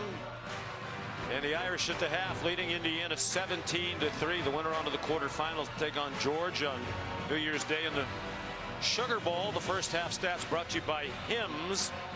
And a considerable edge just about everywhere you look. For Notre Dame, Sean McDonough and Greg McElroy. But to me, Greg, so far the key to the game has been Notre Dame has really controlled the line of scrimmage on both sides of the ball. And that's probably the most concerning thing for Indiana, is they've really had no answers so far with how Notre Dame has attacked their offensive line. Now, they've had some space to the outside, but really nothing up the middle. And as a result of that pressure up the middle, their quarterback has felt some unnecessary heat, so he's been a little off the mark as well. So the offensive line needs to shore up, and they need to get the passing game going, because Curtis Rourke was well below his normal self there in the first half of this football game. Derek McCormick will kick off for Indiana. The only other time they trailed in the second half this season was against Ohio State in their only loss of the year in Columbus. Jaden Harrison, they run a reverse. Jordan Faison. Jordan Faison down the sidelines. Tackled from behind as he crossed midfield, or that might have gone all the way. Notre Dame has been great on special teams all season long, with the exception of the field goal problems due to injury. And this is a really good job by Notre Dame, but there's only really one defender that had to be shook, and that was Jameer Johnson, number 8, who just missed him, completely missed him. He was really the only guy that saw the reverse from the beginning. Faison gets to the outside, a great move, and there's nothing but green grass out in front. It gives Notre Dame great field position to start the second half. 44 yards on the return for Faison. They start at the 47 of Indiana. Riley Leonard, 11 out of 17 for 87 yards, a touchdown and an interception in the first half. And a flag down, delay a game before they snap the ball. Offense, 5-yard penalty, still first down. Here's Molly McGrath. Well, head coach Marcus Freeman stressed aggression in the locker room. He said especially on special teams to steal some momentum, so he has to be happy with how they came out of the half. He said he also wants to be aggressive, find different ways to run the ball. Told quarterback Riley Leonard continue to play with confidence, especially in the passing game, and take some shots. And he stressed, we don't just want to hold on to this lead. I want to attack and not let up, guys. Leonard dumps it off. Jeremiah Love, his first touch since more than half the second quarter remained. Here's Katie George. Yeah, Sean, Curt Cignetti said they started to put some heat on Riley Leonard at the end of the second quarter. He said we've got to continue to put pressure on him, but he said the problem has been all of the missed tackles. They've got to clean that up if they want to be able to fight their way back into this game here in the second half, Sean. All right, Katie, thank you.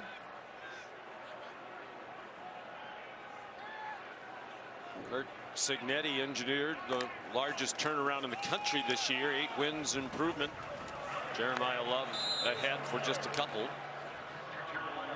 They won 3 games last year. He was at James Madison. So when they reached out to him, he was interested in the job, but he was very happy at James Madison. Had a really good team coming back. By the way, ASU also 8 wins improvement this year. He said, I was home one night talking to my wife, Minette, and then she said, well, let's take a look at the schedule for Indiana. He started looking at the schedule and said, I think there could be 10 wins in that schedule. Got a little more interested, decided to take the job. So one of the things that got his attention, the Big Ten's television contract that brings a lot of money to these schools. Riley Leonard, diving catch, and it's incomplete. Bo Collins couldn't grab it.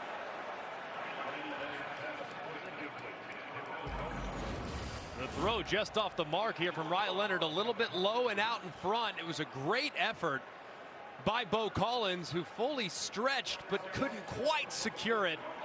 Be a greater effort if he caught it. Sometimes effort is, we need a great effort as well, right? A for effort, I suppose.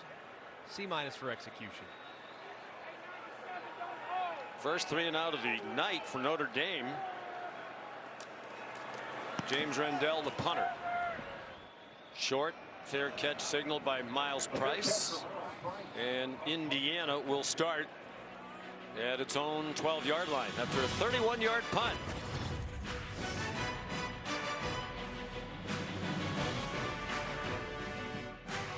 It's pretty simple. I win. Google me. Memorable words from Curt Cignetti at his introductory press conference in Bloomington, and it's not lying if you can back it up. From a football family, his dad was a great coach, Frank Cignetti, particularly at IUP, Indiana University of Pennsylvania. Curt's now on his 4th stop. He's won everywhere he's been. They won 8 more games than they won last season. He started 10-0 last year at James Madison and started 10-0 this year. National Coach of the Year. IUP, Elon, James Madison, and Indiana. 14th season as a head coach. Didn't get his first head coaching job until he was 49 years old. 27 years as an assistant. Curtis Rourke in trouble and sacked for the first time tonight. Their first play of the second half goes for a 9-yard loss, and it's Riley Mills who's not getting up. Had a tremendous year. Graduate student from Lake Bluff, Illinois, and a team captain. Their leader in sacks and tackles for a loss.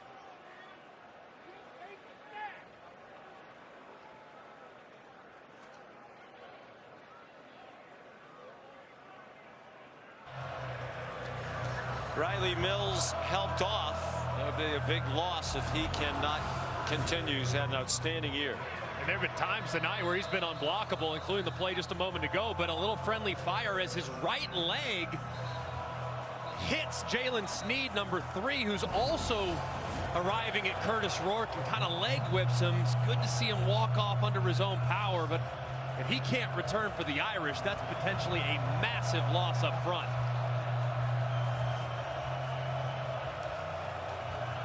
The sack brings the ball back to the 4-yard line. Indiana, second highest scoring team in the country in the regular season, behind only Miami, held to 3 points in the first half. And the first play of this half did not go well. Crowd making it difficult. Justice Ellison came closer to hear the play call. There is a flag down. And given that they didn't stop it, you would think this might be against the Irish. Jalen Sneed and Joshua Burnham involved in that play. Burnham put pressure on. He might have been the guy who was offside. He was pointing at the left tackle Carter Smith, but it didn't look like Smith moved. Offside. Defense. Number 40. 5-yard penalty. Still second down. Yeah, and you can see right here on the underline of scrimmage, he'll move across the line of scrimmage, but watch Carter. It doesn't look like he moved at all. No. And sure enough, Burnham's into the neutral zone when the ball is snapped. So an easy call, but I'm not sure what Burnham was thinking right there. They've had a lot of injuries up front. Early in the year, they lost Jordan Botello, played in 50 career games. Boubacar Traore. Traore would have been another key component up front. Here's Miles Price with nowhere to go into the bag of tricks, and it didn't work. Burnham, who was called for the penalty, was the key player on defense to stop that for a 2-yard play. It is impressive in all the injuries how well they've played, and it's one of the reasons why Al Golden is one of the finalists for the Frank Broyles Award as the top assistant coach in the country. Yeah, they've done an amazing job of filling some voids of guys that can make a huge impact, and the pass rush is what suffered some, and here on a 3rd and long, you would expect Howard Cross right over the center to give an opportunity to get home against Rourke. There's Al Golden. Brian Haynes, the defensive coordinator for IU, is also one of the 5 finalists. It's Golden's defense again. Bryce Young, the incredibly talented true freshman, the son of the former Notre Dame great and NFL Hall of Famer Bryant Young. And just an electric edge rush against the right tackle Trey Weddick. Look at the right arm, long arm, and at 6'7", it's going to be hard for Weddick to get his hands on the explosive true freshman. Just great use of the long arm that leads to the sack. And a nice. We were at practice yesterday. There were a couple of times I asked you, who's number 30? Because he's not a starter, but he was a factor even in practice. Here's a good punt by Evans, who struggled in the first half. Max Hurleman got stopped in his tracks at the 42-yard line. 49-yard punt, 10-yard return, but excellent field position for Notre Dame. Talked earlier to Molly McGrath and how she emphasized Marcus Freeman's message and that he wants to be aggressive. And so far, defensively, very aggressive start to this second half, and it can be compounded now with an aggressive start on this play. Heavy play action, throw it downfield, and see if he can take a shot with sudden change with great field position. Marcus a little hot on that sideline, engaged with the officials. Darian Price, the running back. He gets the call on first down. Marcus Freeman's just 38 years old. This is his 3rd season. And as he said, he agreed to a contract extension, still working the officials. They reportedly added 4 years to his deal, which had 2 years remaining. So he's under contract through 2030. And he's impressive. Yes. You talk to his coordinators who've been around a long time, and Al Gold and Mike Denbrock, and they talk about how he has just total command of this program and impressive in every aspect of leading it. Nice hands catch. Jordan face on. And it looks like he has a first down. Sean, you're 100% right with Marcus Freeman, though. I mean, he has a great ability to relate to the players, to get the players to buy in. And my goodness, man, in an era where you're seeing less and less teams that are lunch pail, blue collar, hard hitting football teams, Notre Dame has not lost a step whatsoever. They are extremely physical on both sides of the ball, and that's a testament to their head coach and the culture he's created. He has 11 wins against ranked opponents in 3 years. That's the most by any Notre Dame coach in his first 3 years. Here's Price busting through tackles, 9-yard gain. He broke Frank Leahy's record back from the 1940s with those 11 ranked wins, and here's another ranked opponent tonight.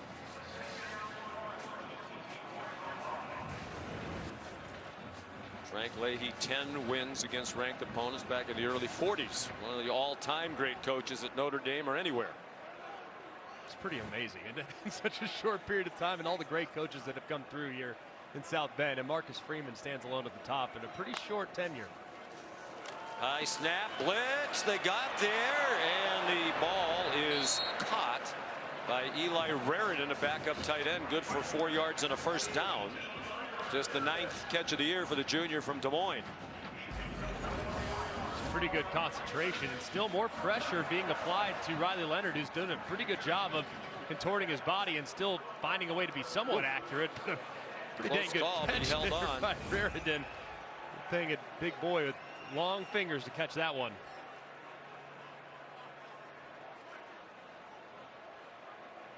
Jadarian Price, the running back. Well, here's your number 2 running back. You're in pretty good shape. When Love had to go out of the game at USC to finish the regular season 3 weeks ago, Price took over. He wound up with 111 yards and just 12 carries. When you talk to the staff, I mean, they envisioned him becoming a star from day one, and would have been a star earlier in his career if not for a torn Achilles that he suffered early in his career, not long after he arrived. But they think he has a very, very bright future. Is already showing it here in South Bend.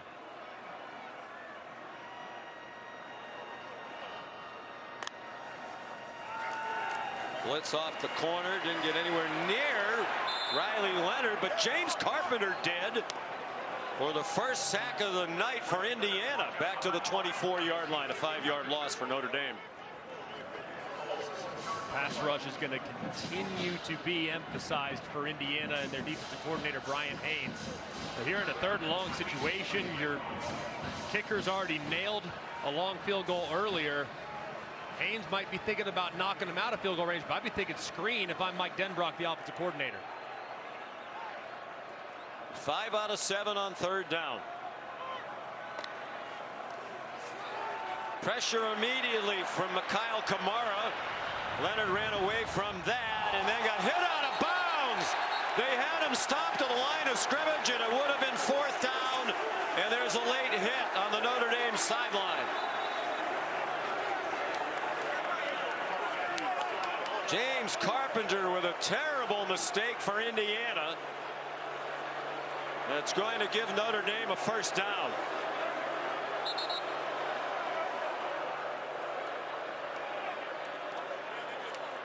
Curt Cignetti, I think, wants to see a replay on that big screen.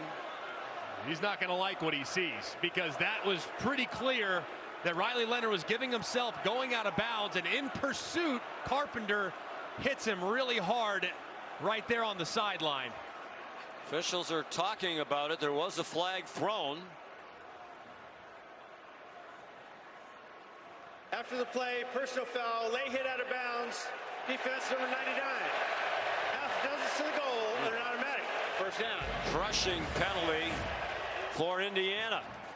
And Riley Leonard right there clearly giving himself up. Where's his foot as he's going out of bounds? I think that's probably what Cignetti is trying to argue, but he's way into the white, so he's clearly He's out of the white by the time he finishes shoving him. He's that's clearly outside the field a penalty. of play. So just a terrible decision. So instead of 4th down, it's 1st down at the 12, and a lot of time coming off the clock on this Notre Dame possession, already leading by 14. They've had the ball for more than 4 minutes. Jaden Thomas, who has a touchdown catch tonight.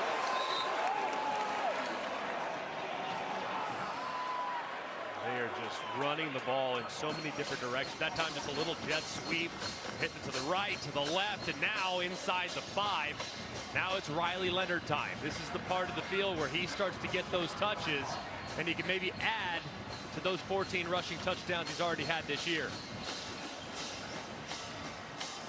Riley Leonard said playing for Notre Dame was always his dream. Well, he thought he'd be a college basketball player. Many more D1 scholarship offers for basketball before he got his first in football.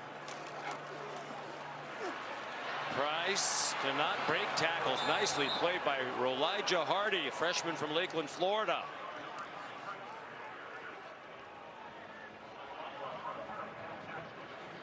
Riley Leonard had a great grandfather, James Carn, who played football here at Notre Dame in the 40s. Grew up with Rudy, his favorite movie. Started his career at Duke. When he had a chance to transfer here, he jumped at the opportunity. It was a rough start when they lost to NIU. Sam Hartman, who was the quarterback here last year, himself transferred in from Wake Forest. Talked to Riley Leonard, said you need to relax, embrace being the quarterback at Notre Dame and the good things that come with it, of which there are many. 3rd down and goal from the 4. Aeneas Williams, they get a 1st down at the 2. He keeps battling. They're going to roll him down. Back just outside the 10. They're actually going to put it right on the 10. Boy, does he fight. Just refusing to go down. He looked like he was going to be stopped multiple times, but there's the left knee and the right knee and the left elbow down in 3 different places. So clear, but great effort and good attempt.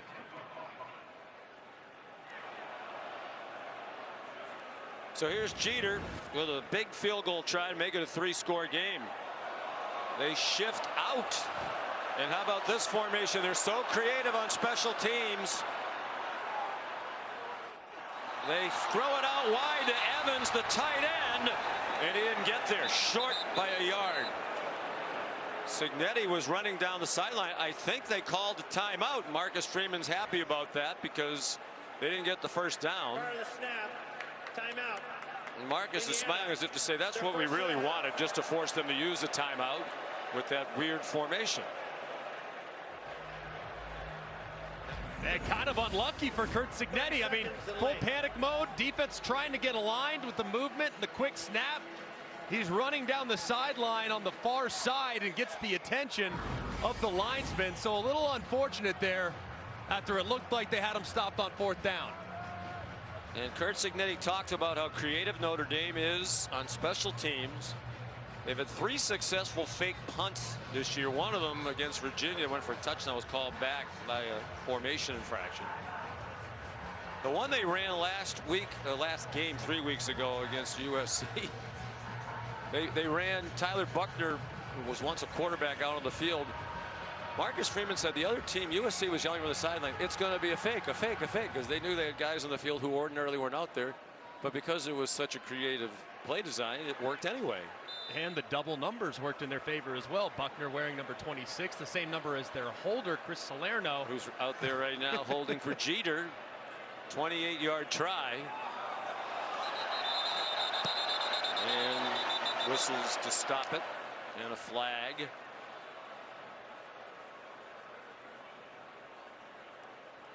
Yeah, they have their names on their backs tonight, so you know it's Salerno. False start. Offense. Number 72, 5-yard penalty. Still 4th down. Sam Pendleton, who's been playing right guard here in the 2nd half, as they've apparently lost Rocco Spindler, their starting right guard, due to injury.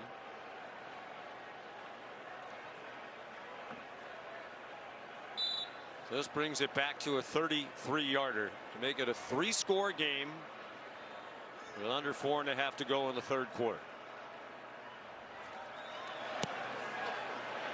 Yeah, he's back.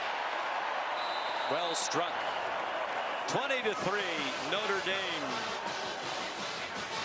4:21 to go, 3rd quarter, the first game of the 12-team college football playoff.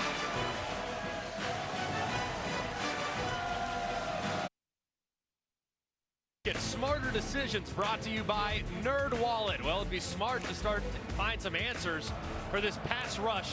If you're Indiana's offensive line, they're twisting up front, which is giving them a lot of problems, but they're also twisting at the 2nd level. Snead goes in, beats the running back in protection. They drop him for another sack, and then just a traditional rush by Bryce Young with a long arm off the right-hand side, right around the right tackle, Trey Weddick. Down 17 now. They got to find an answer for this pass rush, or it's going to be impossible to climb back in this game. Will they take a chance and try to return one of these short kickoffs? Nope. Fair catch signaled by Solomon Van Horst on the kick by Eddie Goins. Here's Molly. Sean, Notre Dame defensive tackle Riley Mills came out of the injury tent walking gingerly, favoring his right leg. Athletic training staff made him put a brace on that right knee, which he was hesitant to do. He told teammates he's fine, but he was moving with a noticeable limp. It looks like he'll try out this brace and see if it helps, guys. Well, with a 17-point lead right now, he's just on the sideline. No need to put him back in there right now if, in fact, they intend to do that at all. Had a terrific year, more sacks this year than he had in the previous 4 years combined, including his sack tonight, in which he was injured. And high-flying Indiana finds some offense. Not on that play. Jordan Clark chopped down Tyson Lawton for a loss of 1. Just cannot emphasize enough how good Notre Dame's been right now in tackling in the open field, where Kurt Cignetti's defense has really struggled. Notre Dame's not allowing any space for these backs to work, and as a result, they're 40 points below their season average in scoring.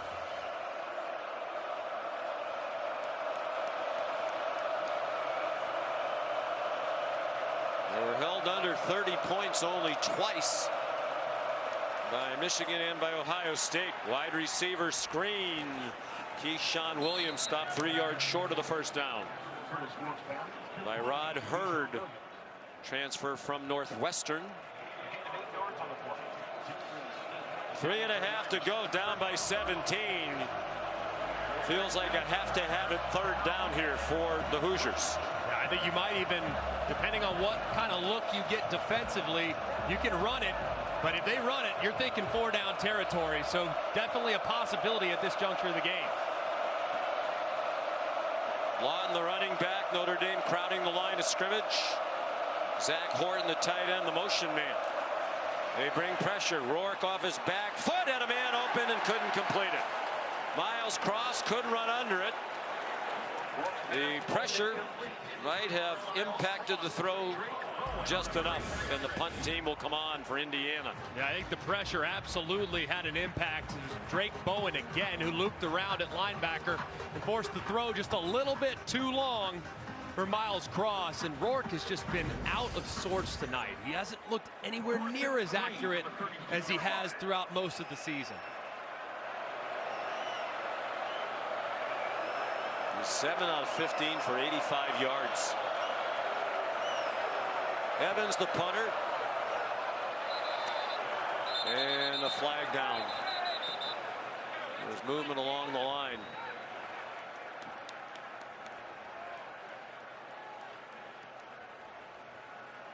Ball start. Offense. Number 1. 5-yard penalty. Still 4th down.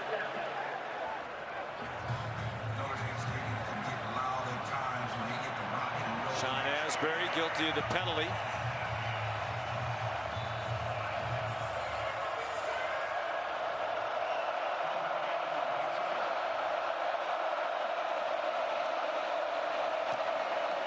Another good kick after 3 poor ones to start, 2 in a row that he hit very well on a fair catch made by Hurleman at the 31-yard line. 42-yard punt. It took more than 6 minutes off the clock the last time they had the ball. They're up 17, 2:48 to go, third quarter.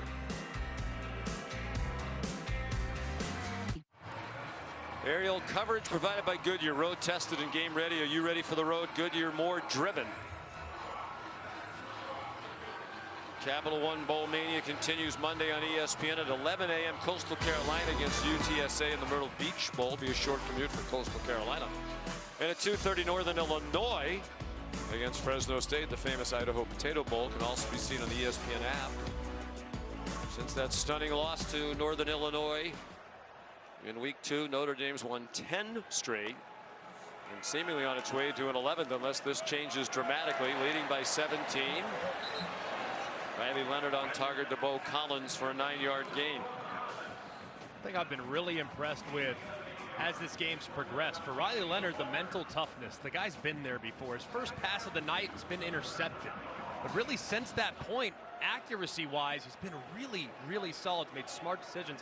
And his coordinator, Mike Denbrock's done a good job of taking some shots downfield.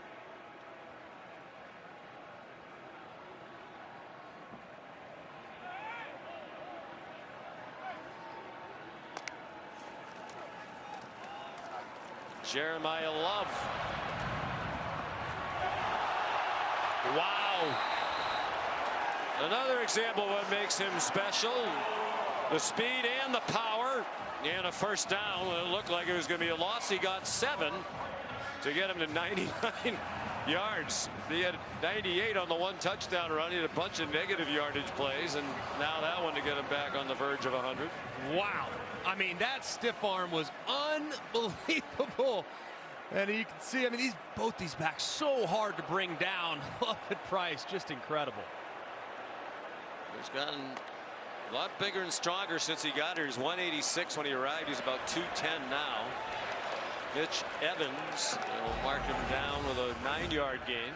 And let's take a look at that stiff arm one more time. Gets inside and then bow. I mean, straight to the ground without slowing down whatsoever. Sean, I'll tell you who he reminds me of. He reminds me of Darren McFadden. He's just so strong. He's big, tall runner, so crazy athletic, and man, that was an impressive stiff arm right there.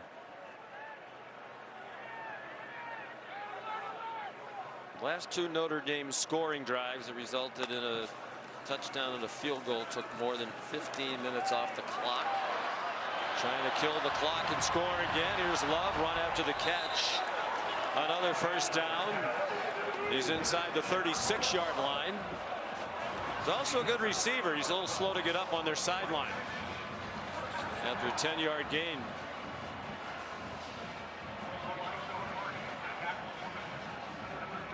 And we're down to a half minute to go in the 3rd quarter.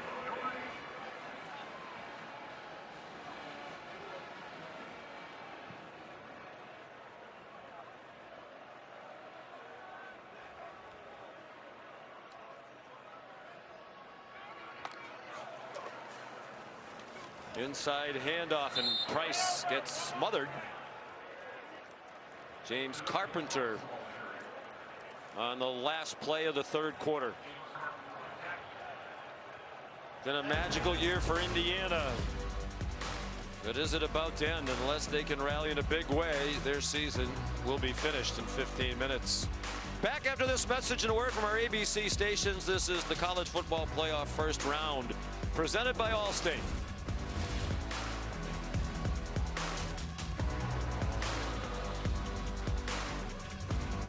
You told your team to be aggressive. How do you want them to finish out this drive? Well, yeah, we want to finish with points on the board like we do every drive, but it's about continuous execution. We got to stay out of the negative yardage plays and continue to move the ball forward. And so we just got to be clean. Let's be clean this 4th quarter. Play physical, play aggressive, and let's finish this thing off the right way. All right, thank you, Coach. All right, thank you. This team hoping to move on to New Year's Day in the Sugar Bowl and a date with Georgia, the SEC champions who had a first-round bye. The 4 highest-ranked conference champions received byes into the quarterfinal round. Looked like a design quarterback draw for Riley Leonard on 2nd and long. But I think a lot of people wondered how good Notre Dame was. I think the view of Notre Dame nationally got really affected hugely by the loss to Northern Illinois. Very much so. And that just looks like an aberration. A team that had a bad day, maybe took it for granted coming off the huge opening win at Texas A&M.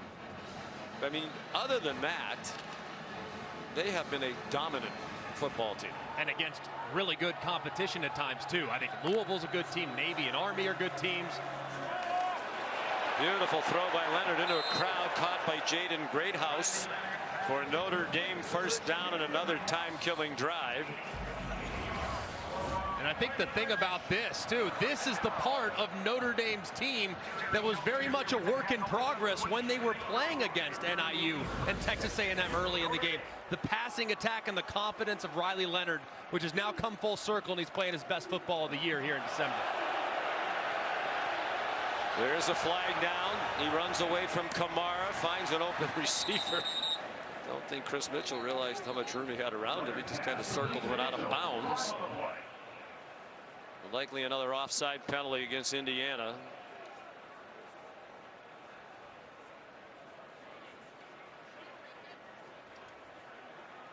I'm going to ask Marcus Freeman, does he want the play or the penalty? Offside. Defense, number 99, 5-yard penalty. Still first down. Yeah, they'll take that instead of a 6-yard gain and lose the down.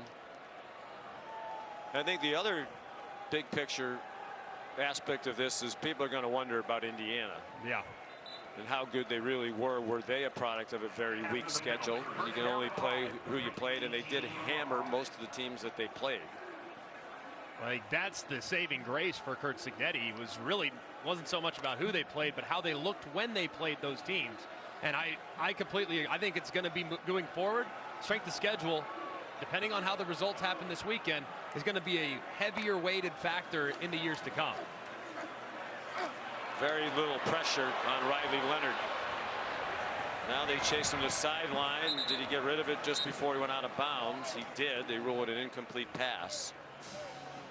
But as he said, even Coach Cignetti, when he looked at the schedule that he had ahead of him, inheriting a team that won 3 games, he thought there were 10 wins there. And it's not a murderer's row. And I think the larger picture is about the strength of the Big Ten. And we're going to find out as we go. You know, there was this perception that the Big Ten and the SEC were much better than the other conferences. And of course they should get all these teams in. It was almost like, you know, SMU had to beg to be the only at-large team that wasn't in the Big Ten or the SEC. I think there'll be a lot of questions about the strength of the Big Ten if this performance stays like this. Leonard again showing his escapability. Trying to pick up a block from Mitchell. He gets shoved out of bounds. The last thing he wants to do is get hurt now with a likely date with Georgia upcoming. We asked him about that. You run so much, you know, the risk of injury. Last year he had season-ending injuries at Duke, had surgery on his ankle and his toe. He said, no, the only thing I really think about is winning. And when you watch him play, that's true. He is a fierce competitor. And he is a guy that will do whatever it takes, regardless of how his body might feel tomorrow, whatever it takes to get to the finish line victorious. And he's shown that really all throughout the season. Clearly a little winded after running around these last couple of plays, and chased again and throws incomplete right to the first down marker. Mitchell Evans couldn't hang on with Sean Asbury there, and Mitch Jeter will come on again.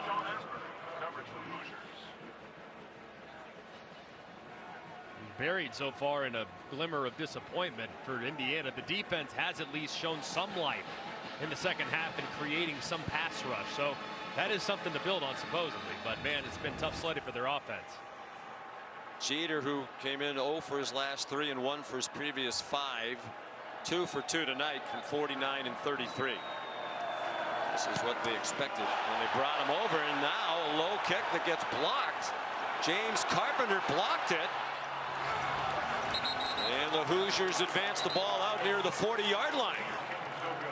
Sean Asbury picked it up.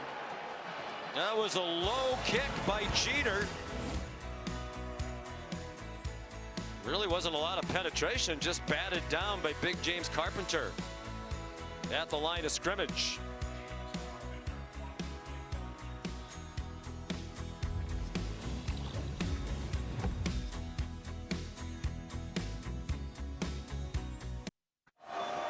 This is the CFP first round presented by Allstate from Notre Dame Stadium, South Bend, Indiana. Temperature in the mid-20s. It's been all Irish throughout. Jumped out to a 7-0 lead in the first quarter. 98-yard touchdown run by Jeremiah Love, longest in the history of the college football playoff. Matching the longest in Notre Dame history, the longest run in FBS football this year. In Indiana, a team that averages 43 points per game has 3.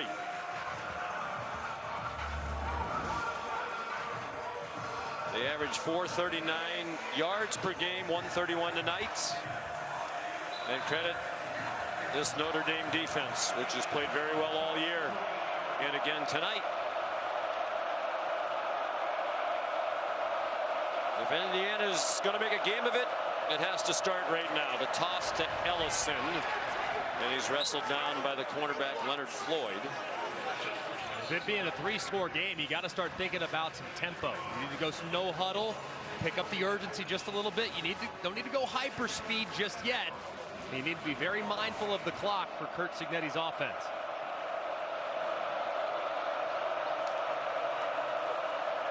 Curtis Rourke on target. Miles Price across midfield. Refusing to go down. They finally blow it down for forward progress being stopped. A 10-yard pickup. These quick throws are going to have to be a big part of the offense moving forward. And Notre Dame, don't give up the chunk play. Keep it in front of you. Rally up, make the tackle. Continue to force them to play offense down 3 scores. They got quickly to the line, but now they're taking some time. They can't afford to take too much time. Rourke 8 out of 16 for 95. Similar numbers to the 8 for 18 in the loss to Ohio State. Into traffic and almost intercepted into double coverage. LaDon Schuler, the safety, came over to help Leonard Moore with coverage on Anderson Kobe. And it's such a great job by Leonard Moore. Indiana throws the back shoulder as well as anybody in the sport. What is Leonard Moore defending right there? The back shoulder, and he knows that he has Schuler over the top because of where his angle was heading out of bounds. Just perfectly defended there by the Irish. 11 minutes to go. Rourke in trouble. Has to retreat. Throws on the run. Incomplete. That was well covered by Jordan Clark on Keyshawn Williams. I think it's 4 down territory from this point forward, too. So you got 2 downs to get it. If you're Curt Cignetti in his offense. And the guy that they haven't really utilized tonight, but has been a guy for them all season long, is Omar Cooper. He has just 1 target, and they thought he was going to be an impact player in this game with his speed. He's lined up at the top. If you get a one-on-one with Cooper, that'd be the direction I'd look. Tight end Horton does not have a catch tonight as well, not even a target.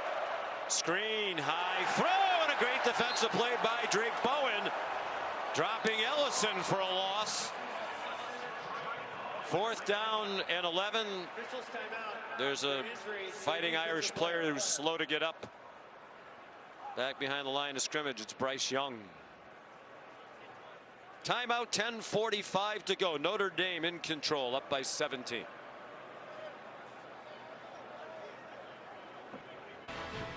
Aerial coverage provided by Goodyear. Winning's easier when you're road game ready. Are you ready for the road? Goodyear, more driven.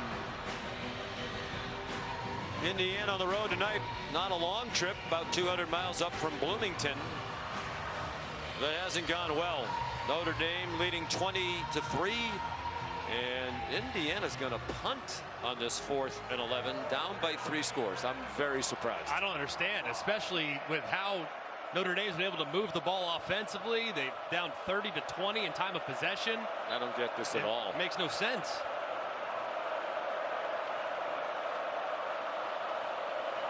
He's really punting it. Yeah, it takes a bad bounce for IU, landed at the 20 and spins back. Yeah, that's a head scratcher to me. Hard to question Curt Cignetti, the national coach here, just about unanimous. Any organization that gives it out, he's won it. He's done an amazing job. It's just I don't understand why you take it conservative. It's not like it's a regular season game. It's win or go home. I mean, keep the gas pedal pressed. The national coach of the year. Not just the Home Depot, the American Football Coaches Association, the Walter Camp Foundation, the Associated Press. He was the Big Ten Coach of the Year. I think those Indiana fans are a little perplexed. Notre Dame has rushed for 171 yards. That's the most given up by Indiana by far this year. We talked about at the beginning. Would it be Notre Dame able to execute its strength and run the ball? Would it be Indiana, the best run-stopping team in the country, stopping the run? It's been Notre Dame. Of course, 98 of those yards came on 1 play. Right, but it's been. Although I hate when coaches say that. Well, you take away the 1 play. Yeah, you know that kind of factors in, though. I mean, it's really, and it's more even just the stats to back it up. But just look at how the white jerseys are moving backwards, and the gold helmets are forcing them to move backwards. I mean, it's really been a dominant performance along both lines of scrimmage for the Irish tonight.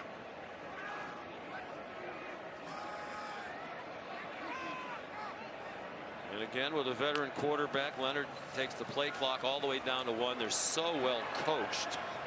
Short pass. Jordan Faison out to the 37-yard line. Mike Denbrock said he'd be a factor tonight, and he has been. He's their leading receiver. That is a 12-yard gain. I think what's so difficult about this passing attack for Notre Dame, they're not going to just light you up with shot play after shot play after shot play, but the way they get so many different people involved. They have 10 different guys that have caught passes tonight for Mike Denbrock. So who do you take away? Who do you double? How do you handle covering all those weapons? It's really a great situation for an offensive coordinator. He's back for his 3rd stint at Notre Dame. He was at LSU last year with that great offense led by the Heisman Trophy winner Jaden Daniels. Faison again. He's a terrific coach. This is an excellent staff with Denbrock and Al Golden as the coordinators. Marty Biaggi done a fantastic job with the special teams. I'd really think the world of what Mike Denbrock's been able to do, especially with quarterbacks too. I mean, Jaden Daniels, when he got him at LSU, the way he really developed him into becoming a well-rounded player and ultimately the 2nd overall pick in the draft. And you've already seen the magical hands of Denbrock work on Riley Leonard, the progress he's made this season. Yeah, he was a broken quarterback after that Northern Illinois game by his own admission. But with win after win, that confidence level has come back up. Jeremiah Love, the last carry, he's up to 108 yards rushing now. And he comes out of the game. It's his 5th 100-yard rushing game, and he would have had well over 100 against USC in their last game. He was at 99 yards rushing when he got injured and came out of that one. Leonard takes off running. Such a good athlete. You mentioned he was a very good basketball player. His dad was a basketball player, Chad, at the Citadel. And uncle on his mom's side, Mike Sable, played basketball at Georgetown for John Thompson. Riley's going to play in the Senior Bowl when this season is over. He hopes it's back in Mobile, where he's from. right across the bay. He's a beautiful part of the great state of Alabama down at Fairhope, and he'll just have to travel right over the bridge and go play at a really neat new venue over there at South Alabama. Again, the decision to punt. You know, this is what Notre Dame's been doing this entire half, killing the clock. This drive more than 3.5 minutes. Aeneas Williams. It just doesn't make any sense. I mean, it's one thing, analytics are great, but how's the game feel? I mean, right now you can't stop Notre Dame. I mean, they have put together timely drive after timely drive after timely drive. The time of possession now up over 33 minutes. So I'm not sure what they were thinking, knowing it was a 3-score game.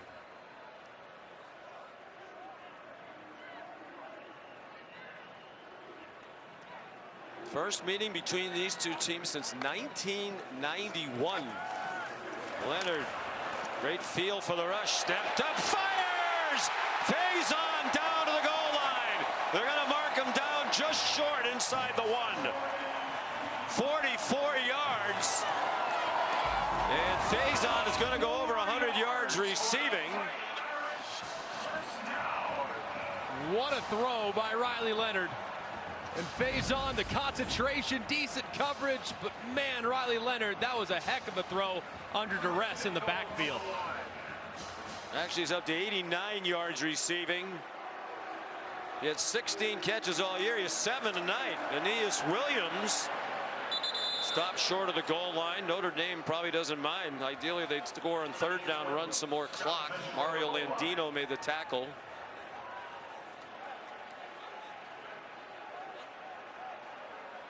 Let's go back to the big play in just a moment, because man, that was one heck of a move by Riley Leonard. And if they got their move like that, maybe they'd let him pay it off for the touchdown run so he can break a school record.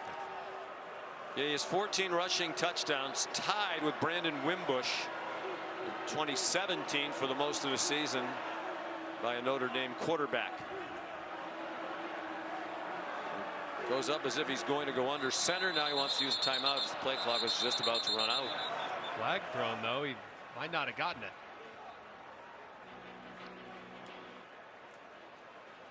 Officials conferring. I think they want to make sure the timeout was before the play clock expired. David Alvarez. There is no foul for delay game. Timeout, Notre Dame. With 4:54 to go, Notre Dame almost certainly on its way to the quarterfinals and a date with Georgia.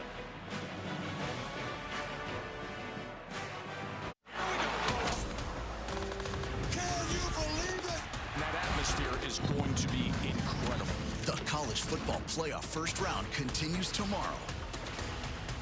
And we remind you the 2 day games are on TNT and Max at noon and 4 o'clock. Back on ABC and ESPN tomorrow night for Tennessee at Ohio State. Second and goal, Notre Dame up 20-3 with under 5 minutes to go. Riley Leonard has the record. Great fake and a walk-in touchdown. His 15th rushing touchdown of the season. He has the Notre Dame quarterback record all by himself. About the easiest decision Riley Leonard's made all game long. Watch all these defenders for Indiana just collapse to the inside. He sees it the whole way, and he walks into the end zone for his 15th touchdown, and they'll punch their ticket to New Orleans. What a performance from the Irish. He's thrown for 201 and a touchdown, and he's now rushed for a touchdown. Mitch Jeter adds the extra point. Well, Curt Cignetti decided to punt down by 17, and Notre Dame had another clock-eating drive. 5 minutes 44 seconds to go 9 plays. And how about the big play that set it all up? I want you to watch the move in the pocket by Riley Leonard. This is just a thing of beauty. It looks like he's dead to rights. Mikhail Kamar's got him. Nope, no you don't. Want to know why? Because Riley Leonard scoots up and throws a dart. He still gets hit, and it doesn't impact the accuracy whatsoever. A thing of beauty, and he deserves it. He made a heck of a play. He should be able to finish in the end zone alongside his teammates. Riley Leonard has the Irish in position to win their first college football playoff game here tonight on the home field.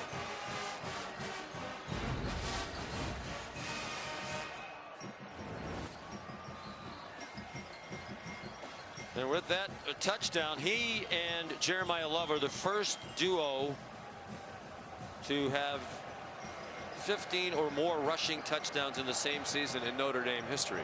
And it's quite a history. Including 11 national championships. They're going to try to run a kickoff back now. Solomon Van Horst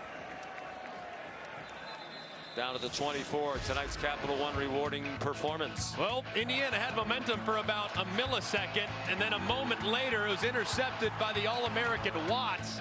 And then about a half second after that, you had Jeremiah Love, who got out the gate on the stretch zone and turned on the Jets for a 98-yard touchdown run, one for the record books in the college football playoff. And that was it.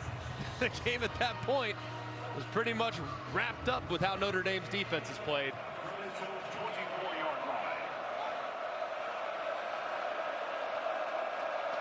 So now Curtis Rourke just trying to find something positive on which to end their season. He finds Tyson Lott taken out of bounds. And now a flag for the extracurriculars after the play was over.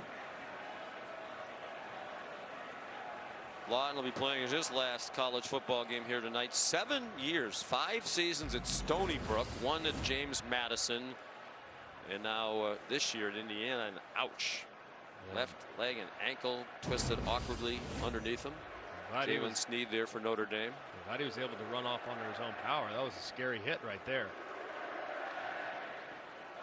He's coming off now. It looked like somebody on the Indiana sideline. It looked like there was some pushing and shoving on the sideline there, and that's what resulted in the flag too. Officials conferring. Tyson Lawton, one of those 13 James Madison transfers. The result of the play was a first down. After the play, unsportsmanlike conduct and unnecessary roughness, number 12 in the bench area. 15-yard penalty from the end of the play. It'll be 1st and 10. He shoved Jalen Snead. Terry Jones Jr. is a defensive player, just on the sideline.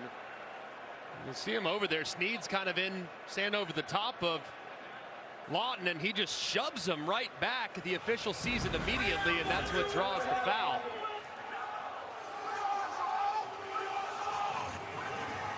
Now, not to defend what Jones did, but I think he thought that Snead was sort of standing over Lawton and taunting him at the end of the play.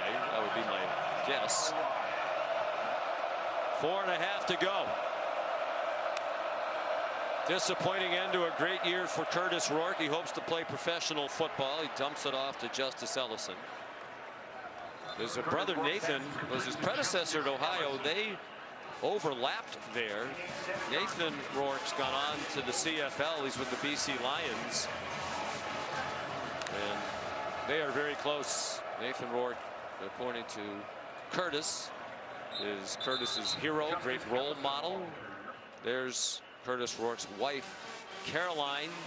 They met at Ohio U. Said she's the better athlete. She's a volleyball player, all-conference volleyball player for the Bobcats. He's an impressive young man. He sure was. It's been an awful night for all of the Hoosiers, but he's certainly better than he looked tonight. And Mel Kiper has him number 6 among quarterbacks on his board for the next draft. I think when people dive into the tape too and they sit down and visit with him, he's going to go up. I know he might not have as high a ceiling as some of the guys he'll be measured against, but I think they're going to fall in love with this young man and his tape and how accurate he is. Catch made by Keyshawn Williams. But we were talking last night about this 12-team field. You know, in recent years, most years seemed like there was clearly a best team. Georgia in recent years, Alabama before that. You know, to me, this is wide open. And I'm a believer in Notre Dame. You know, I think a lot of people undersold their chances because of that loss to Northern Illinois, but you know, they're solid everywhere you look. There are very few weaknesses on this football team. I mean, and you're scratching at it too, thinking about it, because it's really the pass rush was the question. Well, now that Howard Cross is back, pass rushes look really good tonight. And look at the bracket. Oregon's the only team that's unblemished, and they look really, really solid. But everybody else has shown a bunch of vulnerabilities all season long. And they'll play a Georgia team that has major questions at quarterback. With the injury to Carson Beck. Long pass intended for Miles Cross. There is a flag down at the line of scrimmage, probably for an offside.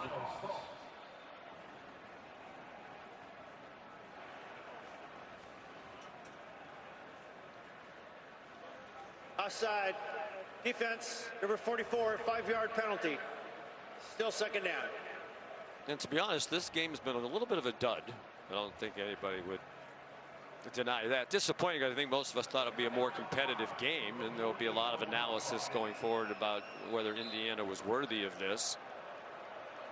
But still really cool for our crew to be here. You know, the first non-NBC home game at Notre Dame Stadium for the Irish since 1990. And it truly is one of the really special athletic venues in our country.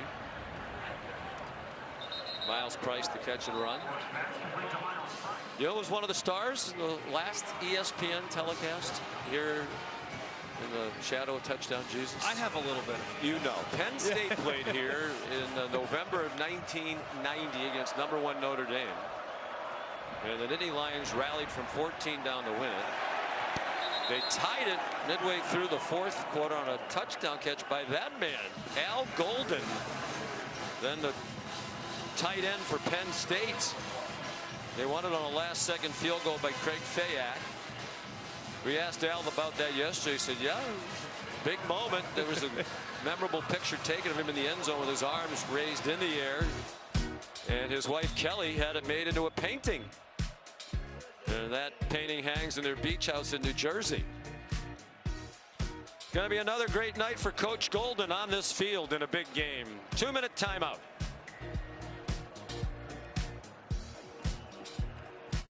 Sports Band. Gentlemen. All right, Scott, thank you.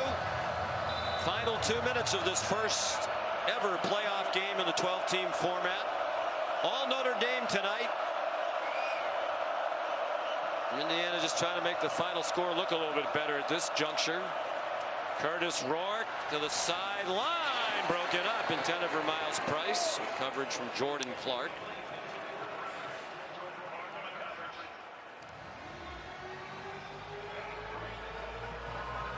Third down and 9. Surely this is 4-down territory, right? You would think. They're not kicking a field goal here, right? Like, let's go for something here if you're Curt Cignetti. Curt Cignetti signed a long-term contract extension during the year, reported to be for 8 years. And this is going to be a tough ending. Elijah Surratt battling inside the 10. But it's really been a terrific season, and I think it's instructive about what can happen in today's college football with the transfer portal. Yeah.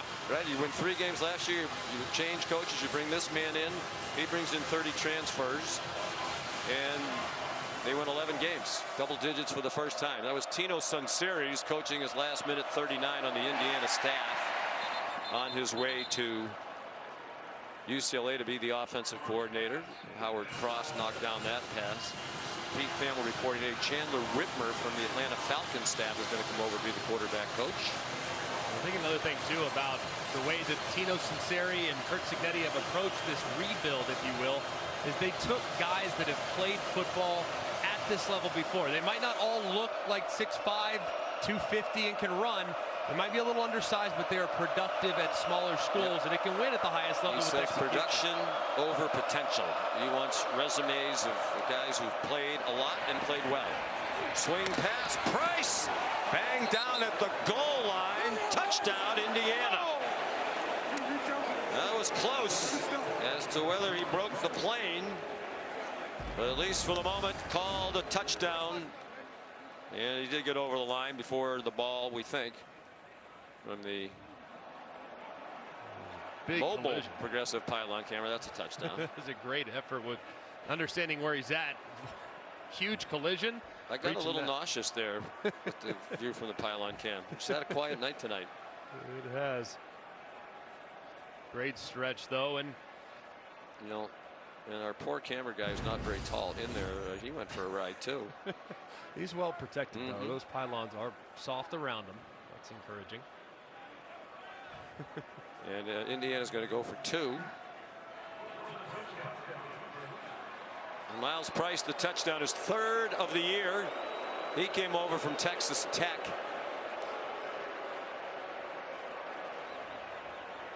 It'll be interesting to see what happens with Indiana going forward. You know, a lot of these transfers who came over, like Rourke, are here for 1 year.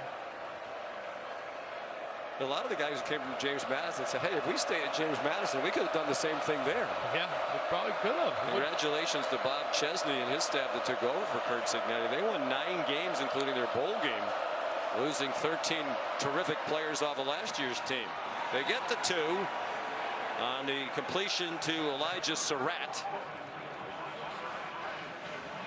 And a 76-yard, 12-play drive results in the first touchdown of the night for Indiana, but they're still looking at a season low 11 points here tonight. So here's the bracket. SMU and Penn State tomorrow. You know, this is a bad night for the Big Ten, and watch out Penn State. You know, a lot of people thought SMU didn't belong. You and I believe they definitely did belong, and I think that'll be a heck of a game tomorrow. How do you size up Notre Dame and Georgia? I think it's going to be a heavyweight battle, man. I mean, Georgia is still, until proven otherwise, the most physical football team in the sport. They've been in this situation before. They've done a great job, obviously, playing at the highest level in the biggest games, but they will be doing so more than likely without their starting quarterback, Carson Beck, who injured that elbow on the final play of the first half. So, did you see Kirby Smart on game day tonight? I asked about Carson Beck. It was almost like he didn't know where he was. Non-committal. I say he's in Jacksonville, he's with his family and his team, and you know, we'll see. So it sounds like Gunnar Stockton, Joe. And it sounds like they believe in him. Popular guy in the program, obviously finished off the game when they won the SEC championship. There's an onside kick recovered by Indiana. It's Surratt at the 50-yard line. That was a perfect kick right there. I mean, that thing bounced on the second hop, hung up in the air forever. I mean, watch. 1, 2, big hop. Allow Surratt to go in and snag the ball. That could not have been executed any better by Indiana's hands team. Nicholas Radicic, the kicker. Elijah Surratt, their best receiver, got up there. So well executed.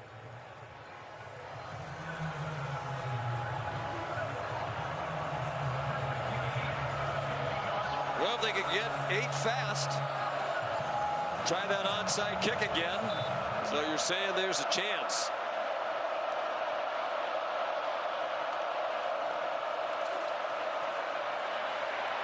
Rourke running for his life. Rourke tripped up from behind by Logan Thomas, a freshman who had just 4 tackles all year, but Al Golden and Marcus Freeman getting some of the deep reserves into the game here at the end. Timeout, Indiana. Don't forget to tune into the Nissan post game directly following the game. And we thank Nissan for its continuing outstanding support of college football. By the way, you saw the note. I'm going to give you a little bonus trivia question here. Georgia 3-0 all time against Notre Dame. The only team with more wins against Notre Dame without a loss all time is. Oh. It's not Chicago Med School. Yeah, well, it's not. You're close. It's not Chicago Surgeons and Physicians. Okay. It's the University of Chicago. Oh, okay. They went 4-0 against Notre Dame. The last time they played was in 1899. Yeah, 1 year after the first meeting between Indiana and Notre Dame. So it was even 35 years before Jay Barrowanger won the first Heisman Trophy. Look at you. And that's with Just no notes in front of you at just all. Flexing right there. It was the last time these two teams played 1999 and 1991. We mentioned Al Golden, one of the heroes of the last game on ESPN from this stadium. 1991 September, the meeting between Notre Dame and Indiana last time they played was the first NBC home game of their contract. And a great game, shootout. Here's Rourke on 2nd and 12. Notre Dame won that game. And Jerome Bettis, 100 yards plus. He's here tonight with a lot of greats from the past for the Irish. We're really enjoying this Notre Dame season. Surratt, a 7-yard gain. They're at the 45-yard line, but running out of time. The defensive player's helmet was off.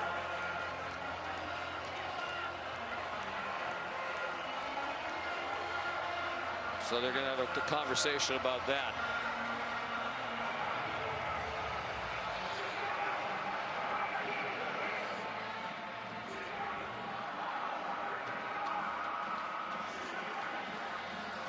This is another thing in college football these days. The huddles? The games that never end. You know, a lot of them seem to bog down at the very end. Please reset the game clock to 1 minute and 3 seconds. The defensive player's helmet came off. Indiana will decline the 10-second runoff, and the clock will start on the snap. All right. This might be one for Matt Austin. I haven't heard many times the fans boo the officials up 2 scores with a minute left for adding time back. I don't understand what happens. Is it a do-over when the hell we're going to have to get Matt in here? We're going to learn something with 1:03 to go. The catch made by Keyshawn Williams. Matt, help us there.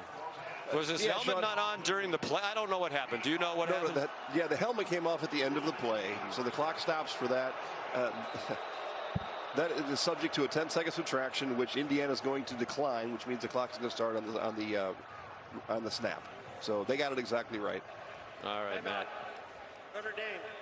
Good job, Matt. Yeah, Matt. That was way too confusing for us. I just wanted to make sure he was still watching from his palatial home in Kentucky.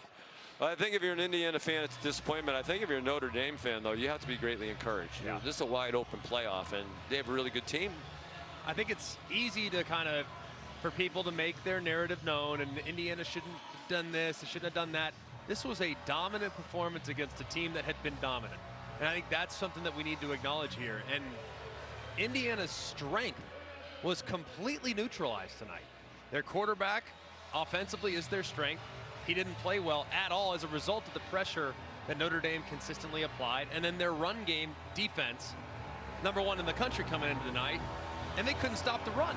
So when you basically point to that team and say, yeah, what you do well, we're going to beat you at what you do well, that's dominant and very, very impressive. They are reviewing this to see if it was a first down.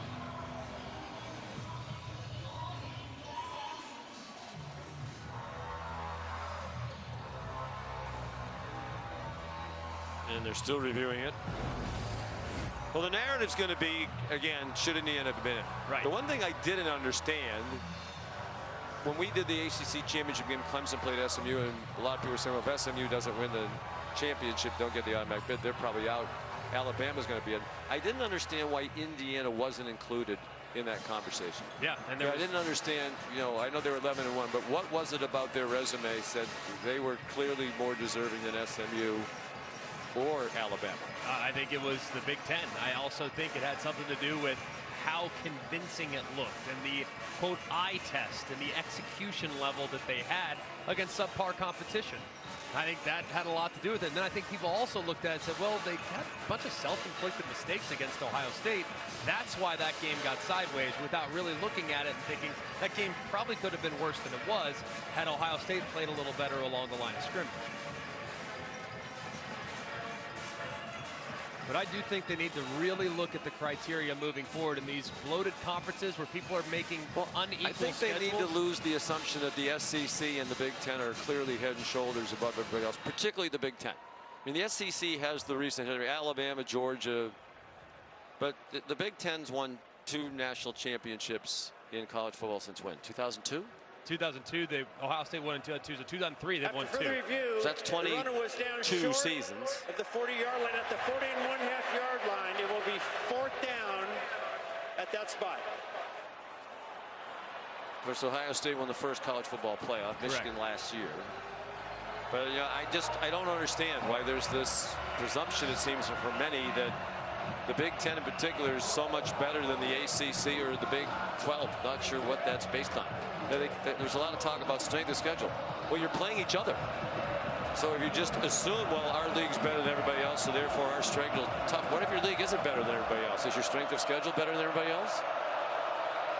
I think it's a fair point to look at for sure. Strength of schedule is a little bit of a variable based on how teams around you perform, and if they're playing each other.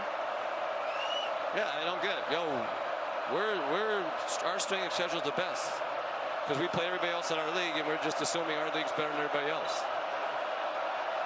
And Indiana never played anybody outside their league that was any good that could challenge them, so it's tough to know. Kurt Cignetti looked at the schedule from his house in Virginia when he was at James Madison and said, I could win 10 games against that schedule with a team that won 3 games last year. Before he knew 13 James Madison players were coming with him.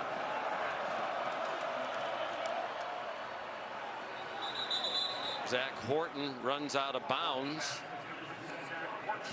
First target for him tonight, a tight end who's had 20 catches during the year. Another one of those James Madison transfers. He goes out with his right arm dangling. Well, the last thing you want to do is 43 seconds to go in your season to get hurt. That would have just been a stinger. Hopefully he'll be all right. He's been a good player for a long time for Kurt Cignetti. Rourke still hoping to score, get 2, onside kick, but they're running out of time. He's run down from behind by Thomas. Indiana has 1 timeout. That's a 7-yard gain.